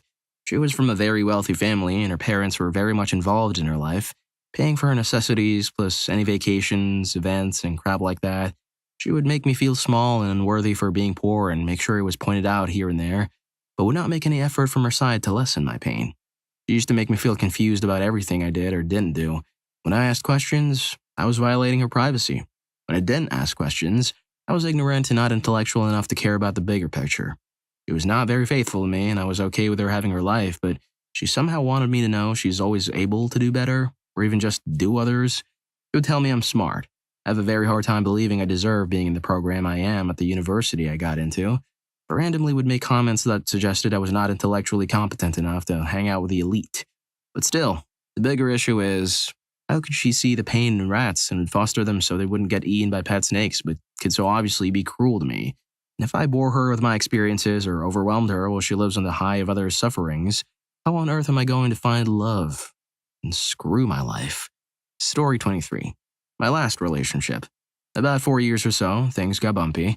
We split and then reconciled. 2 months later, in the span of 3 days, she moves in with her boss. No warning. No indication that she was pursuing anyone else. We weren't officially together, was her reasoning, that it just happened so suddenly. Now I had the opposite of a reason to believe she was engaging with someone else, unsolicited. She put a lot of physical and emotional effort into our interactions. I was expected to believe that magically one day you just slapped and moved in with a guy that you see every day, but this wasn't developing the whole time that we were involved. Apparently, yes. And to top it off, she had a complete meltdown when I said I couldn't participate. She expected me to get over it so she could have the creature comforts that the other dude provided while clinging to me for emotional support. Once every 6 months until the summer, she would send me some love song or quote and try to reference these intimate moments between us, and I'm like, dude, you live with a person that you are in a relationship with. Emotional cheating is cheating. Biggest example of wanting to have her cake and eat it too I've ever seen in my life. The clincher was the spring they were having issues, which oddly seems to coincide with the reaching out, and she pulled out a letter I wrote pouring my guts that she initially ignored because she was already seeing the guy. She went on and on about how much she loves me and how wonderful the letter makes her feel, and once again, I'm like, dude, the letter was written to someone that was basically playing me like a drum. It's not written for you. It's written for who I thought you were. Didn't click. Eventually, I just had to make it clear that she was barking up the wrong tree, but man, leaves a bad taste in your mouth, and I honestly don't want to put the effort in anymore. Story 24. My ex trying to force me to learn how to communicate the way she would in an unhealthy way. For context, we're both the same age, 19, and we got back together recently after the first failed attempt, and she comes from a very healthy home, like having family dinners, and her family is pretty wealthy. She's never had to worry about real household issues her whole life. Not that it really matters, but she's white and her parents both went to college and have a pretty upper middle class home. On the other hand, my parents were both immigrants when they first came here. My father passed away when I was younger, but my mom, who's now a citizen, works paycheck to paycheck along with my stepdad, and I help out financially a lot of the times when I'm asked to, and my mom and stepdad argue pretty frequently. Nothing crazy compared to other stories I've heard. I don't live in hell by any means. My family all love each other, and he's the only stepdad I ever had, so not saying it's terrible, but I've had to grow up and deal with real world stuff a lot more than she has. And I would always be working, and she would get annoyed at how much it worked, because she didn't understand I was working for necessity. Out of me feeling like I need to make sure I can help my family out financially if it's needed. And I'm paying for all my schooling and anything else I need. Pretty much fully independent besides paying rent, which I'm appreciative for. She's always worked as like, oh, I'm just doing this to not be bored at the house, and she's able to save all that money because her parents still pay for everything, even though she had a job and I would pay for everything when we went out. But either way, moral of the story, we came up in two very different ways.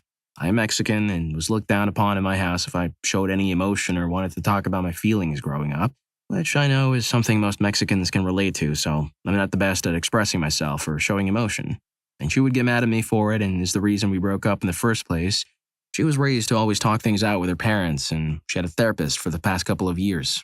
It's just not the way my brain functions. So I just realized that no matter what you do, even something you can't really do anything about because it's been instilled in you, can get someone to break up with you. And that really hit me hard because everything else about a relationship was absolutely fantastic. And that one little thing made it end. And I've made efforts to try to fix this, and in my opinion, I was doing better the second time around, and she still left. Because she went to college that is a 25-minute drive from my home, and she found it to be too much. Story 25. Women only want me for my seed. They see stable, career-driven, Polish senses, can afford soap, not body wash, and immediately force an or DD for when I want to have kids. I have and can be fully committed to someone I'm invested in, but not wanting babies in 12 months guaranteed with at that moment a total stranger is wild. I'm sorry if you feel like you're on a clock, but no one with any self-respect will meet those expectations for you. This is older women who feel their youth fading and younger women who want security. I think a child to them means the relationship is secure or harder to dissolve. I've had women ask me to prove myself because I won't have intimacy with them on the second date and they don't want to waste their time. Multiple women have tried to make excuses why we need to move in together in the first month or two of dating. All of this under the situation of knowing someone for hours of time, maybe a day or two, 24 to 48 hours of total time spent. I've had women comment on my income, which is very good by all stats, hobbies I would have to give up, friends that I wouldn't be able to see anymore, including my best friend, a married woman of 20 plus years. They want to fit me into a checklist, and if I'm 80% there, they want to fix the rest to finally finish the Barbie dream they were promised. It's not all women, as it's not all men. I think men face many similar struggles women face in relationships, just in different forms. Such as not respecting boundaries, shallowness, lack of respect, equality of treatment and expectations, but talk about it a whole lot less. Especially given that the most shared internet opinions by women on the subject is that most men are undesirables who don't deserve respect. Many of you would disagree with the last sentence, but just open any Reddit thread asking women about men. It's a full 2 pages before you read something that isn't about showering or some other nonsense basic human thing. Story 26. I found the love of my life through a dating app after I got divorced. My ex-wife found out about her and her jealousy caused so many problems. Mind you, we got divorced because she cheated on me. Married the guy she cheated on me with and had a kid with him. The ex-wife hired a private investigator to document every time a girlfriend came to my house and looked up her medical records at the hospital she worked at. Our son developed an eating disorder, and the ex thought my girlfriend had something to do with it because she's skinny. Spent a year in and out of court battling over child custody, spousal support payments she stopped paying, and bogus child support payments she convinced the court to make me pay her by garnishing my wages. When we went to court and the judge reviewed the child support payments, it turned out she would actually owe me money each month because she made a lot more money than me. In the end, the guardian ad litem suggested custody remain as it was. The ex-wife withdrew her request for child support. The judge required my ex-wife to pay 100% of my legal fees we requested. The ex-wife also got immediately fired from her job for HIPAA violations when my girlfriend asked the hospital to look into who accessed her medical records. My ex-girlfriend and I remained best of friends, but all the drama was too much for her to handle. Everyone else I try to date just doesn't live up to the feelings and comfort I felt with her. Story 27. Combination of things. Dating apps or sites have mostly turned to match first before you can even send a message. Before you could send a message to anyone. For average Joe types who could send a message to someone who would 100% swipe left on us today, but because we sent a message, they read it, might refer to something they wrote in their profile. Might be funny. Might be interesting. It could be all of those, but it could often lead to a reply and a conversation starts. That conversation can often be far more interesting than the good-looking guy who just sent one word hi. Continuing the conversation, it could often lead to friends or even dating, as they end up liking you for who you are. Dating app or sites have taken that away. Now it's all looks. If they aren't attracted to you in the first image, you aren't getting a match. Relationships don't work that way, though. The real long-lasting type ones are the ones when you get to really know each other and you might not match looks-wise, but that doesn't matter if the personalities match. I've seen this myself over the years. I worked with this very attractive girl. I got to know her. Her personality was horrible, and no matter how she looked after that, she still appeared ugly to me. Same with friends. I was made to work with a guy I thought I would hate just by the look of him. As soon as we started talking, tons in common and still talk 20 years later. The other big thing is social media or influencers. Young women are constantly bombarded with being told to have their standards high. It's fine, but not to a point where the men don't even exist. Influencers telling them all. You should be dating a guy who's 6 foot, has a 6-figure bank account, owns a home, owns a car, gives you his credit card, pays for everything, and so on. It's ridiculous. The other one is men are tired, fed up, We're constantly told women want to be equal, so don't open doors for them, etc. Yet if we don't do those things, we aren't good enough. We can get into a loving relationship, get married, home, kids, and then at any moment, the woman can leave, claim everything we have with zero access to the kids and having to still pay for everything. Want things to be equal but won't message first or make any effort to start conversations. A lot of these dating sites or apps don't charge women at all. They're free to send messages, but men have to pay for everything. We can send 1,000 likes or messages and never receive one, and if we do get a reply, that woman is usually talking to 20 others at the same time. What ruined dating for you? The inability of other people to simply tell me what they are thinking or how they feel before things get to a point of no return. It's like I have to constantly keep an eye on my partners and watch out for things they want or that are wrong, instead of them simply asking or telling me when it becomes a problem in the first place. It's unnecessarily stressful. Story 2. I started seeing this guy. He was perfect. Had same interests, same hobbies, same music taste. He treated me really well. Cooked for me. Paid for everything. Opened the doors all the time. Did all the things. I met his parents. I met all his friends. Met all of mine. I thought I met my person. Turns out, he lied to me about his last name because he didn't want me to Google him. Turns out, I went to jail for paying to have intimacy with someone younger. I'm still traumatized and I'm officially done with men. Before meeting him, I was about to give up and he really sent me over the edge. I'm so happy I didn't end up staying with him. Yuck. Story 3. The amount of men fixated to corn. I don't mean watching some here and there.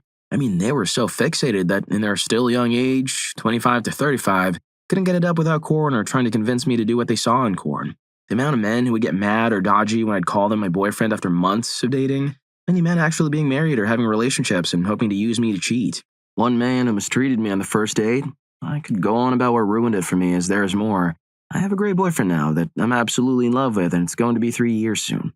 I told myself that if anything happens to him, that was it. I got to truly love and do not wish to start all over again. Story 4. Ghosting. When I went to my first date in a year after a rough breakup, this guy talked to me every day for 2 months, making future plans before we even met. Had 2 dates. They continued to make future plans and only gave positive affirmations. Suddenly disappeared mid-conversation. Reached out to him a few weeks later, asking if he wanted to meet again or if he had a bad time to just tell me. He apologized and said he would be free soon. Never heard from him again. Guy still follows me on socials. He's still single. Just say you're not interested. What the hell? Story 5. Dating apps. I don't find people attractive anymore. Feels like everyone is pretty copy-paste and I can't build any connections. Even if I liked someone and engaged in something, I could be ghosted without info 2 weeks later. I felt like an idiot so many times. I gave chances to every messed up guy, which isn't my type. My type is pretty normal, straight good guy, with the hope of, oh, no one is perfect. Maybe if I get to know him better, he'll have something to offer, even if he lost 2 times his driving license. I was basically forcing myself to date all possible types of people that I wouldn't date in my 20s because I would tell myself, this guy's trash, move on. After so many failures, I'm trying to learn to be alone and accept my solitude. Story 6. Lack of communication, especially when things aren't working out, is definitely at the top. Also, modern dating apps like Tinder and Bumble convincing people that they need to fall head over heels for someone in the first date or move on because the next option is just to swipe away. It's like no one believes in actually taking the time to get to know someone anymore. They either need to feel a spark during the first meetup or date, or they never speak to that person again and move on to the next prospect, only to repeat the process ad nauseum. It's become another form of speed dating at this point.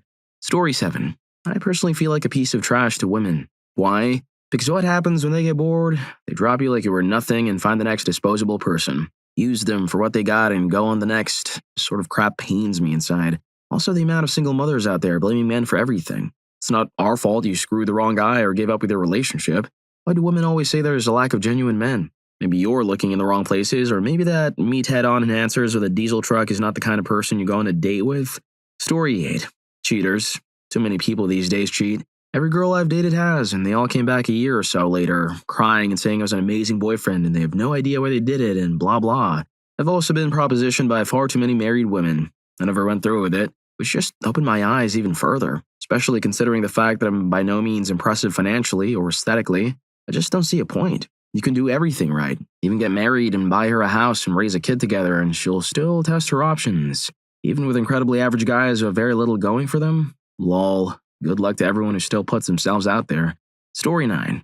Texting. There's so much to human communication other than words. So much we detect and automatically adjust to by being next to a person. Hell, even talking on the phone you can read a lot. No pun intended. From the tone of voice, not just mood, even their health condition and so on. To meet someone and immediately start with a back and forth texting is just plain stressful, not fun, not worth it. Thank freaking goodness I have enough of a social life that I get to meet people and see them again and again to potentially form even the vaguest bond before jumping into hellish texting. Otherwise, I'd be a full-on hermit at this point. Story 10.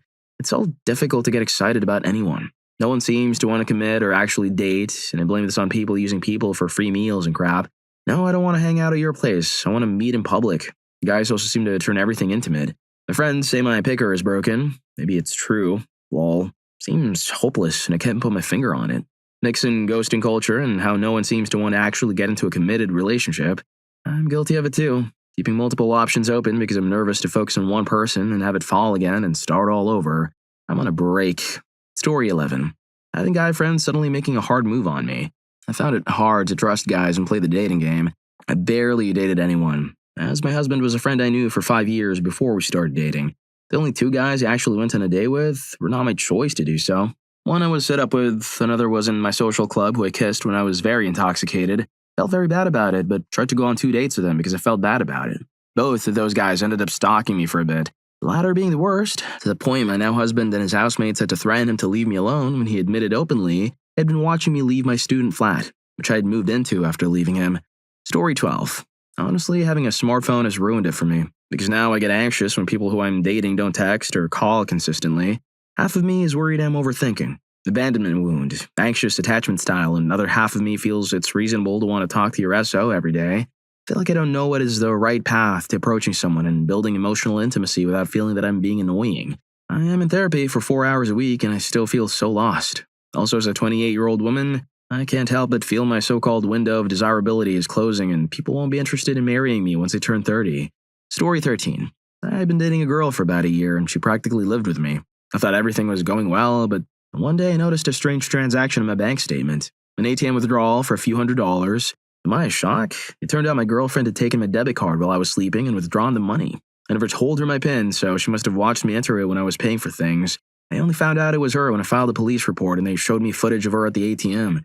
Needless to say, the relationship unraveled pretty quickly after that, and I soon discovered she'd been lying about almost every aspect of her life. It hit me hard, and I had to take a break from dating after her because it really messed me up, realizing someone could lie so convincingly. Story 14. Not one thing completely. It was a mixture of multiple things. I think my last girlfriend cheating was the largest thing, simply because that made me not trust people. I went on a few dates around 2011 to 2012, and oddly, apart from one, ended up being friends with them, but nothing else at all, so that was a good thing. But that was about 2 to 3 years ago, right after the pandemic. Then earlier this year, I went on a date, and it was weird because this woman knew everything about me. Like, everything. She knew my mortgage payment and basically my entire history, including where I was born. She wasn't a bad person, but it completely freaked me out. And I realized that dating had really changed since I'd last done it seriously around 12 years ago. I feel like at that time, you could meet someone online and arrange to meet up, and it was no big deal. You would meet, have a drink, and decide if you liked one another. Between 2010 and 2012, I probably went on 25 to 30 dates like that and never had a serious relationship out of all that. I ended up meeting my last girlfriend completely randomly at a bar. That doesn't seem to be able to happen anymore. Story 15. No one is being authentic, direct, and honest with their intentions. No one is thoroughly vetting each other for long-term relationships and marriage. This is why we have dating chaos. Situationships, honestly, is the solution. And what are we question that is common in modern dating? If you don't like him or her, tell them. If you don't really want to be friends, don't put him or her or yourself in the friend zone. Also, the constant competition between both genders and pointing fingers of hypocrisy on both sides. Not taking accountability for being a part of the problem and trying to change their own behaviors. Story 16. I am personally not dating. I'm happy with someone. However, my best friend is dating, and I've seen how it has knocked her confidence, trust, etc., and feeling like she's worthy of meeting someone. Now, people may read that like, well, she shouldn't let it all get to her. She needs to work on herself, but it is hard at times when you're met with, well, schmucks. The amount of married men who've approached her, took her on dates to then find out they're married. The amount of men who connect with her, things in common, good vibes between them to just ghost her, to then find out is because she won't put out or send pics, to be left on red or in the lurch with no reason or inkling as to why, I think would make anyone ponder as to whether they've done something or there was something wrong with them maybe, when things seem to be going well. Not that I could see myself on them, but it's put me off even considering it if I was single. Story 17. My ex, an emotionally cruel, manipulative, borderline alcoholic who made me feel so worthless over the short period we were together that I'm now no longer interested in dating. I've got CPTSD from that relationship, and it's been well over a decade since it happened. Therapy helps, but some days I feel like it only happened yesterday. It's taken me a long time to process that what he did to me was SA. It was coercion and pressure, and he never once took my feelings or comfort or safety or boundaries into account. That being said, I tried dating maybe a small handful of times over the last decade and never got past an awkward second date. I find it hard to trust people, especially men, and nowadays I just don't bother in the guise of not wanting any more drama in my life. It gets lonely sometimes, but I'd rather be content in my single life than be utterly tormented in a crappy, cruel relationship. Story 18. I swear, any woman I'm interested in always has something else going on. The last one was going great. I thought, anyway. It was still relatively early on, but was a friend of a friend I'd met a year or so prior and said instantly that she's gorgeous, but had a partner at the time. Anyway, fast forward, we meet up a few times at social gatherings. She's literally perfect. Same personality, same music tastes, similar hobbies, freaking stunning. Then out of the blue, there's this other guy who's been a sort of FWB between relationships for the last 5 years or so. Gets jealous of me, decides he wants her, and now she says she has to give it a chance with him, but I'm amazing, etc. I would say I'm conventionally attractive, tall, work out, good job, etc., but I just can't be messed now. I'm happy being single. It's just easier. Story 19. Flakiness. No time for that. I'm obviously not a priority, so good luck with whoever you meet next. Now, that got me some angry responses. Turning intimacy into some weird power struggle or a way to try and manipulate me because I'm a guy and should want it all the time, right? I'm wanting a relationship because I want a partner. Intimacy is just an added bonus. Start playing head games like that, and I've learned it's better for my mental health being single than living with transactional intimacy. Dating becomes like a job interview about what I can give them. Look, if you're not here to have fun and find an equal partner while we're at it, please be elsewhere and good luck with your search. Story 20. A series of terrible first dates over a decade ago. From people just looking for a free meal to simple rudeness and entitlement, I decided dating wasn't for me and just stopped. I thought I'd get over it and get back to dating, but now I've been single forever. It's been kind of great. Sure, it would have been nice to have a partner to share some of the travel and fun times with, and holidays are rough, but I get to do what I want when I want to. I figure I'm too old and set in my ways now to start dating anyway. Someone would have to be truly exceptional for me to want to change, and quite frankly, I'm not going to attract truly exceptional people. So this is what it is. Story 21. People looking for you to slide into their existing lifestyle rather than go on dates and build up to things. My ex and I didn't date. We hung out once. She wanted to have unprotected intimacy. I declined. Went over to visit her a few times just to hang out. She gave me a long speech about wanting to live together and not be apart, which I fell for. A few months later, we got a place together, and before I knew it, she was a stay-at-home mom to kids she only saw every other weekend, and I was constantly skint, trying to support us both. We didn't go on any proper going-out dates or even go through that period of properly getting to know each other. She just wanted a guy to take up the role of breadwinning man of the house to support her and spoil our kids. I was gullible and desperate enough to put myself into that situation and let it carry on for far too long. Story 22. Using dating apps and websites. It made me much pickier than I would be without them. They give me the illusion of choice and constantly try to send push notifications or emails when you don't look at them for a while so that you come back to the app and keep looking. I couldn't do it. I met my husband at a singles event. If I had met him on a dating app, I would not have matched with him. I wanted a guy who was older than me and less than 6 feet tall because of past relationship trauma. However, my husband is younger than me and 6'2". Glad to stop using the apps and websites. My husband is amazing and I wouldn't trade him for any of the guys I met online. Story 23. You know, at the time of typing this, the top 2 comments are about how bad people are with communicating and for not being direct enough. However, in my experience, being direct just gives people more and more chances to swipe left in real life. People want someone to match with, but they don't want to foster the patience and confidence required to not only sift through the options presented to them, but realistically accept a partner with flaws as well as benefits. So people date like playing poker, playing fun, immediately beneficial cards and hiding their cards that can make or break the game. But, like any poker player will tell you, the best player knows when to fold them, and they fold a lot. Most people just want their hand to win and win now, so they keep playing BS hands with each other and get mad when they both suck at it. Story 24. Having to repeat the same process over and over and over again to usually end up at the same point. You're too good for me. You deserve better. I don't want to hurt you, or just straight up toxicity.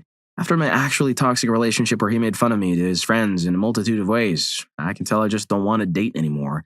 I've changed so much. I used to be the sweetest girlfriend where I would give gifts just because I'm thinking of my man, or I would send cute texts and call all the time. Now I feel broken in relationships and like I've been scorned and can't be happy in relationships. I feel like I'm waiting for the type of love that will never happen to me. Story 25. The older I get, the more I find dating frustrating. My last two girlfriends had this weird independent streak where they would shut me out every time they faced any kind of struggle or they having a bad day. They never let me in to support them and be there for them. Like I'm supposed to just watch them be in pain, not do anything. It's not just that. Sometimes I feel like I don't understand the rules of dating or how some people are able to so easily find a soulmate or find that person they're married to for 5+ years. I just seem to struggle keeping a relationship going after the honeymoon phase is over. Story 26. Granted, the age gap was 15 years younger than me, but telling me she didn't date after going on a date with me, that I was the only one she was sleeping with while randomly fooling around when mad at me with a dude she loved and 3 more from the bars. Yet accusing me of sleeping with other women and being upset, even though I wasn't sleeping with any other women. Double standards were abundant. And for her age group, early 20s, that seems to be the norm. And the way of dating is influencing other women as well. No dude wants to know his woman or the FWB has been and continues to get their body count higher and higher. But I'm old and have older views and realize that this is just the way girls are going to be. Just want to know why quality over quantity isn't prized anymore. Story 27. My theory, as a 40-year-old single income, no kids, is very half-heartedly considering one day becoming a dink. Dual income, no kids. Adult children, individuals with difficult personalities, or those who haven't worked on their personal growth are overrepresented in the dating pool. They're often the ones ready to dive in and play the numbers game, while many people who evaluate each new partner as an actual person get burned out weeding through these types, because desirable partners are more likely to get discouraged after yet another adult baby. They tend to self-select out more frequently. They're also likely, as responsible adults, to have other commitments going on in their lives with careers, family, or personal endeavors that take up huge chunks of time. If I actually have the mental space and time today, find I'm compatible with someone as a person and get past the initial 3 months of making sure they aren't hiding difficult qualities, at this stage in life, you're more established, so it's equally likely that our lives will probably be incompatible. This could stem from differences of opinions on wanting kids, getting remarried, careers pulling us in different directions, or thorny questions about how to cohabitate and combine resources so both have assets. If you're enjoying the video, don't forget to hit that subscribe and like button for more videos like this. Story 28. Oh, I agree the apps have made things one-dimensional. You have to blame the cliche rom-coms and romance stories of meeting the one and after enduring a tumultuous, borderline cruel or neglectful situationship, it's suddenly fairy tale love forever. Plus, guys who know they're attractive don't want to give that attention and freedom up completely. Yeah, it's toxic, toxic, toxic. I'm still single because I'm unrealistically picky. Go for the wrong guys too, and I've got my own issues. A void, you could say. A significant other could not possibly fill it. Wish I knew what to do. Loneliness is tormenting. Story 29. 4 relationships, and in all 4 I was cheated on. The third one really hurt because I felt like she was my soulmate. We were even starting to think of baby names together in case we had kids. One day she told me she had spent the previous night at her ex's house in his bed with him and her wife. I tried not to let it bother me, but I became very jealous and clingy after that, always wondering where she was and what she was doing. Eventually, she dumped me and married her childhood friend. The next relationship I had after that, I went into knowing it would fail, and sure enough, it did. Story 30. Girls I've dated or had mutual interest in at my age, 20s, didn't want to continue or start things because they're still young and want to explore. Okay, too many girls I've been with pull this. I don't know what it is about me that attracts them. I've never actually asked a girl out, it just happens naturally where a girl is interested in me. We pursue something and then I'm apparently not good enough for something. I just mind my own business. That's not my concern anymore. I get far more comfort and enjoyment doing what I like on my own. I've cultivated a very solid, safe space for myself. If someone wants to join my world, they'll have to prove they want to be in it. Otherwise, I don't care what you want. I'm not giving it to you. I've given far too much to others who didn't even reciprocate half of that. Story 31. When I was dating online, it was a challenging experience. So many people couldn't maintain a basic conversation. Every time I had a dialogue that lasted more than a week, it felt like briefly escaping a difficult situation, only to be drawn back into it when everything eventually fell apart. The experience is also very different for men and women. Men often receive very few matches or replies, while women frequently deal with an overwhelming number of interactions right away. As a man, I don't envy that side of the fence. Getting too many matches is not a good problem to have. It's often stressful when it really shouldn't be, but it is. Oh, and then there were the more unusual encounters. In my online dating experience, I chatted with one woman I turned down because I was taking a break. 4 who turned me down early in our chats due to things I had clearly stated in my profile, which they evidently hadn't read. At least 8 who couldn't answer anything with more than 3 words. 3 where we were connecting well for a month or two. 2 of these ended, rightfully so, because of personal growth areas I genuinely needed to address, which I later did. The third just wasn't compatible in the end. 1 who lived too far away and realized she didn't want a slow, long-distance relationship. At least 3 were incredibly erratic. 1 was clearly setting me up to ask for money. 2 were overly spiritual and inclined towards pseudoscience. 1 where I became super defensive and for the longest time thought she was too hostile. Years later, I reread the chat logs and realized it had been completely mistaken.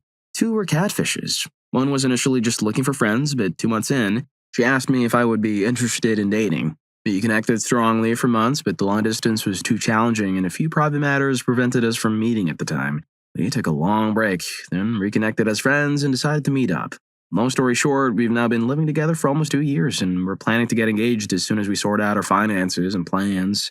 Story 32. Let me have a good comment for once. Meeting my would-be wife. I absolutely knew it. I hadn't dated a lot growing up. I was 27 years old and had 6 girlfriends my entire life. We were meant to meet, and we both knew. We both texted our parents and friends about each other. Our first date was mutual friends getting us to the same location, a coffee shop. We all sat at the table together, and one by one they all wandered off and left us two alone. We sat together for a while and then said, we don't want this to end.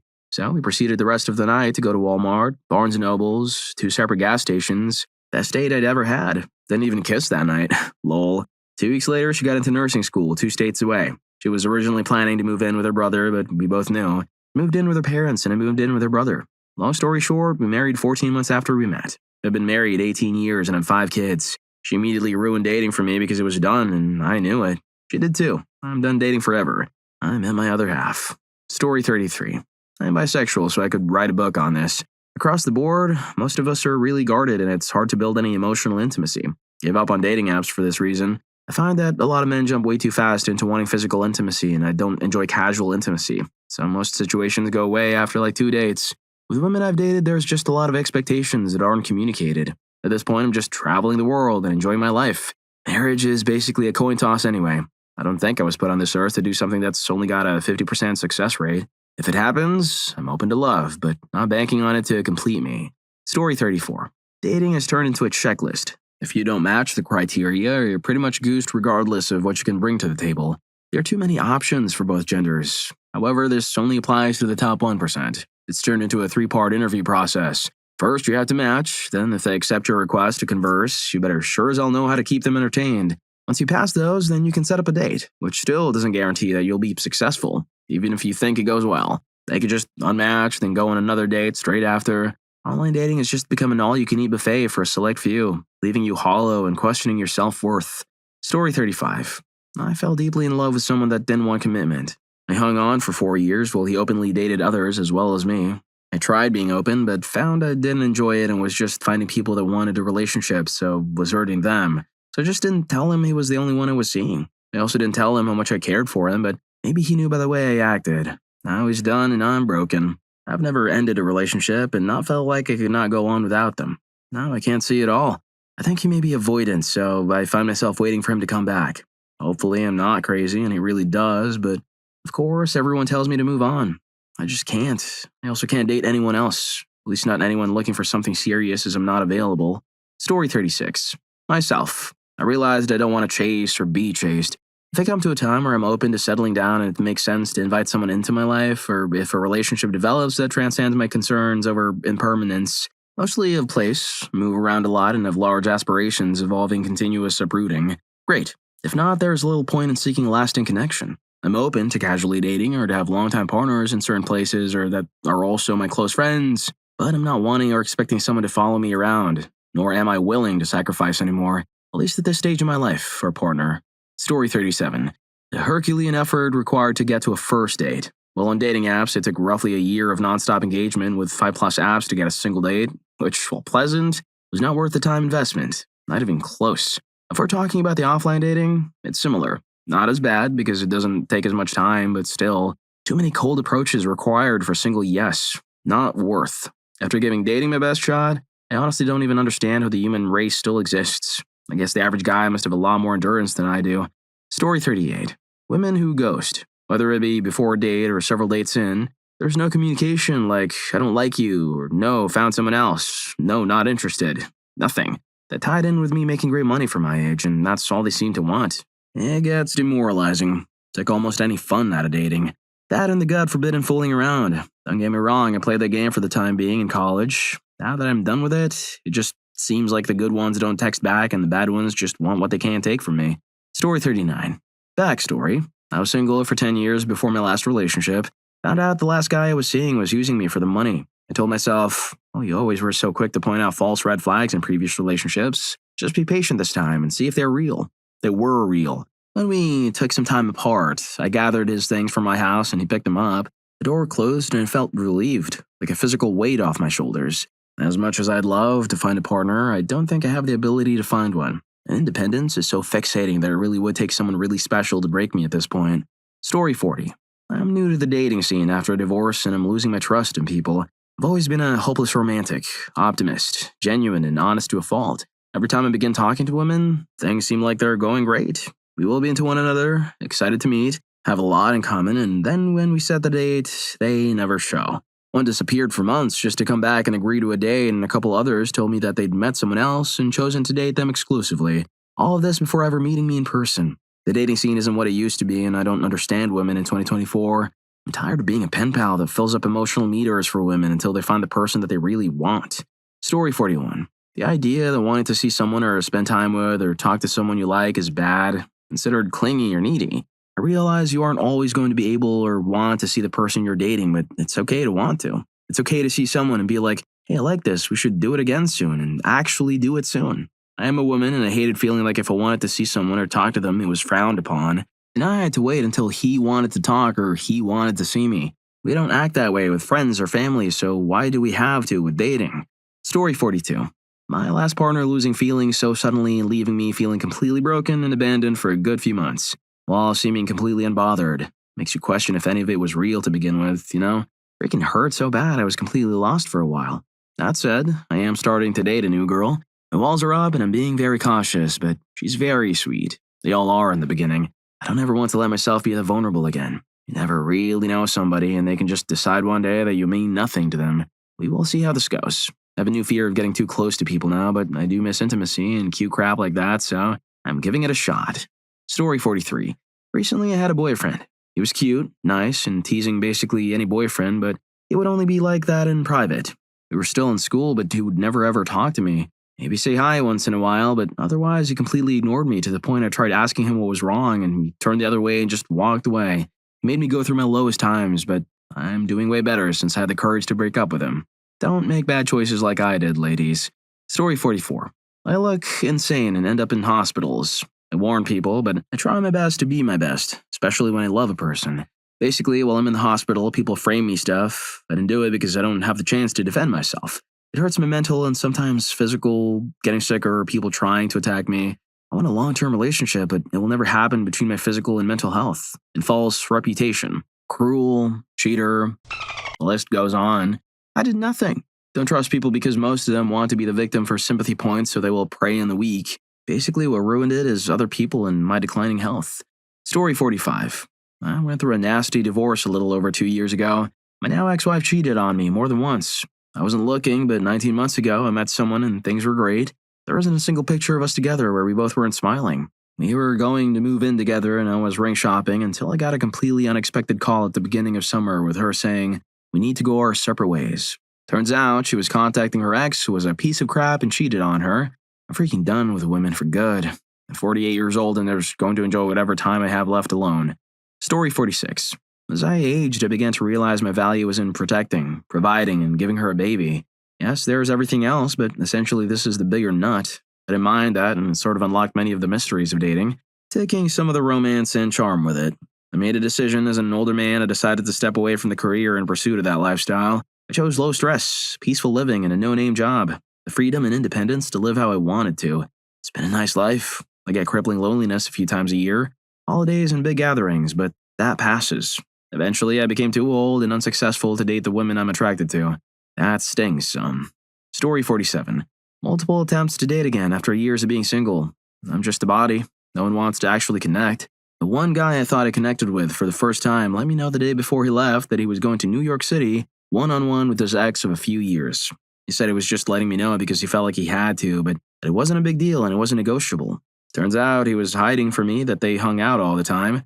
I tried to give him the benefit of the doubt because she was really important to him, but a couple weeks later he told me he wasn't ready to date again. Sure, then tried to just find connections in person. My in-person connection I managed to find for the first time in 5 years stopped talking to me after we spent the night together for the first time and didn't talk to me for months until I got intoxicated and decided to ask me for pictures. I'm done. Story 48. I love almost everyone's outlook on this. Can we figure out where we're all from and whoever's in the same city can have one big get-together? There's 2,000 plus comments on here. That would be so much better to me than trying to link up with someone on a dating site. I haven't tried it because I just can't bring myself to believe I'd really find someone, then I'd wonder how many dates they're still speaking with, and so on. I'm from '89. I just don't see the hype in online dating. So now my focus is grinding away at work and come home to my kitty at night. Nothing wrong with that, but after a few years, you get a little lonely sometimes. Story 49. Getting ghosted, being lied to, catfished, stood up.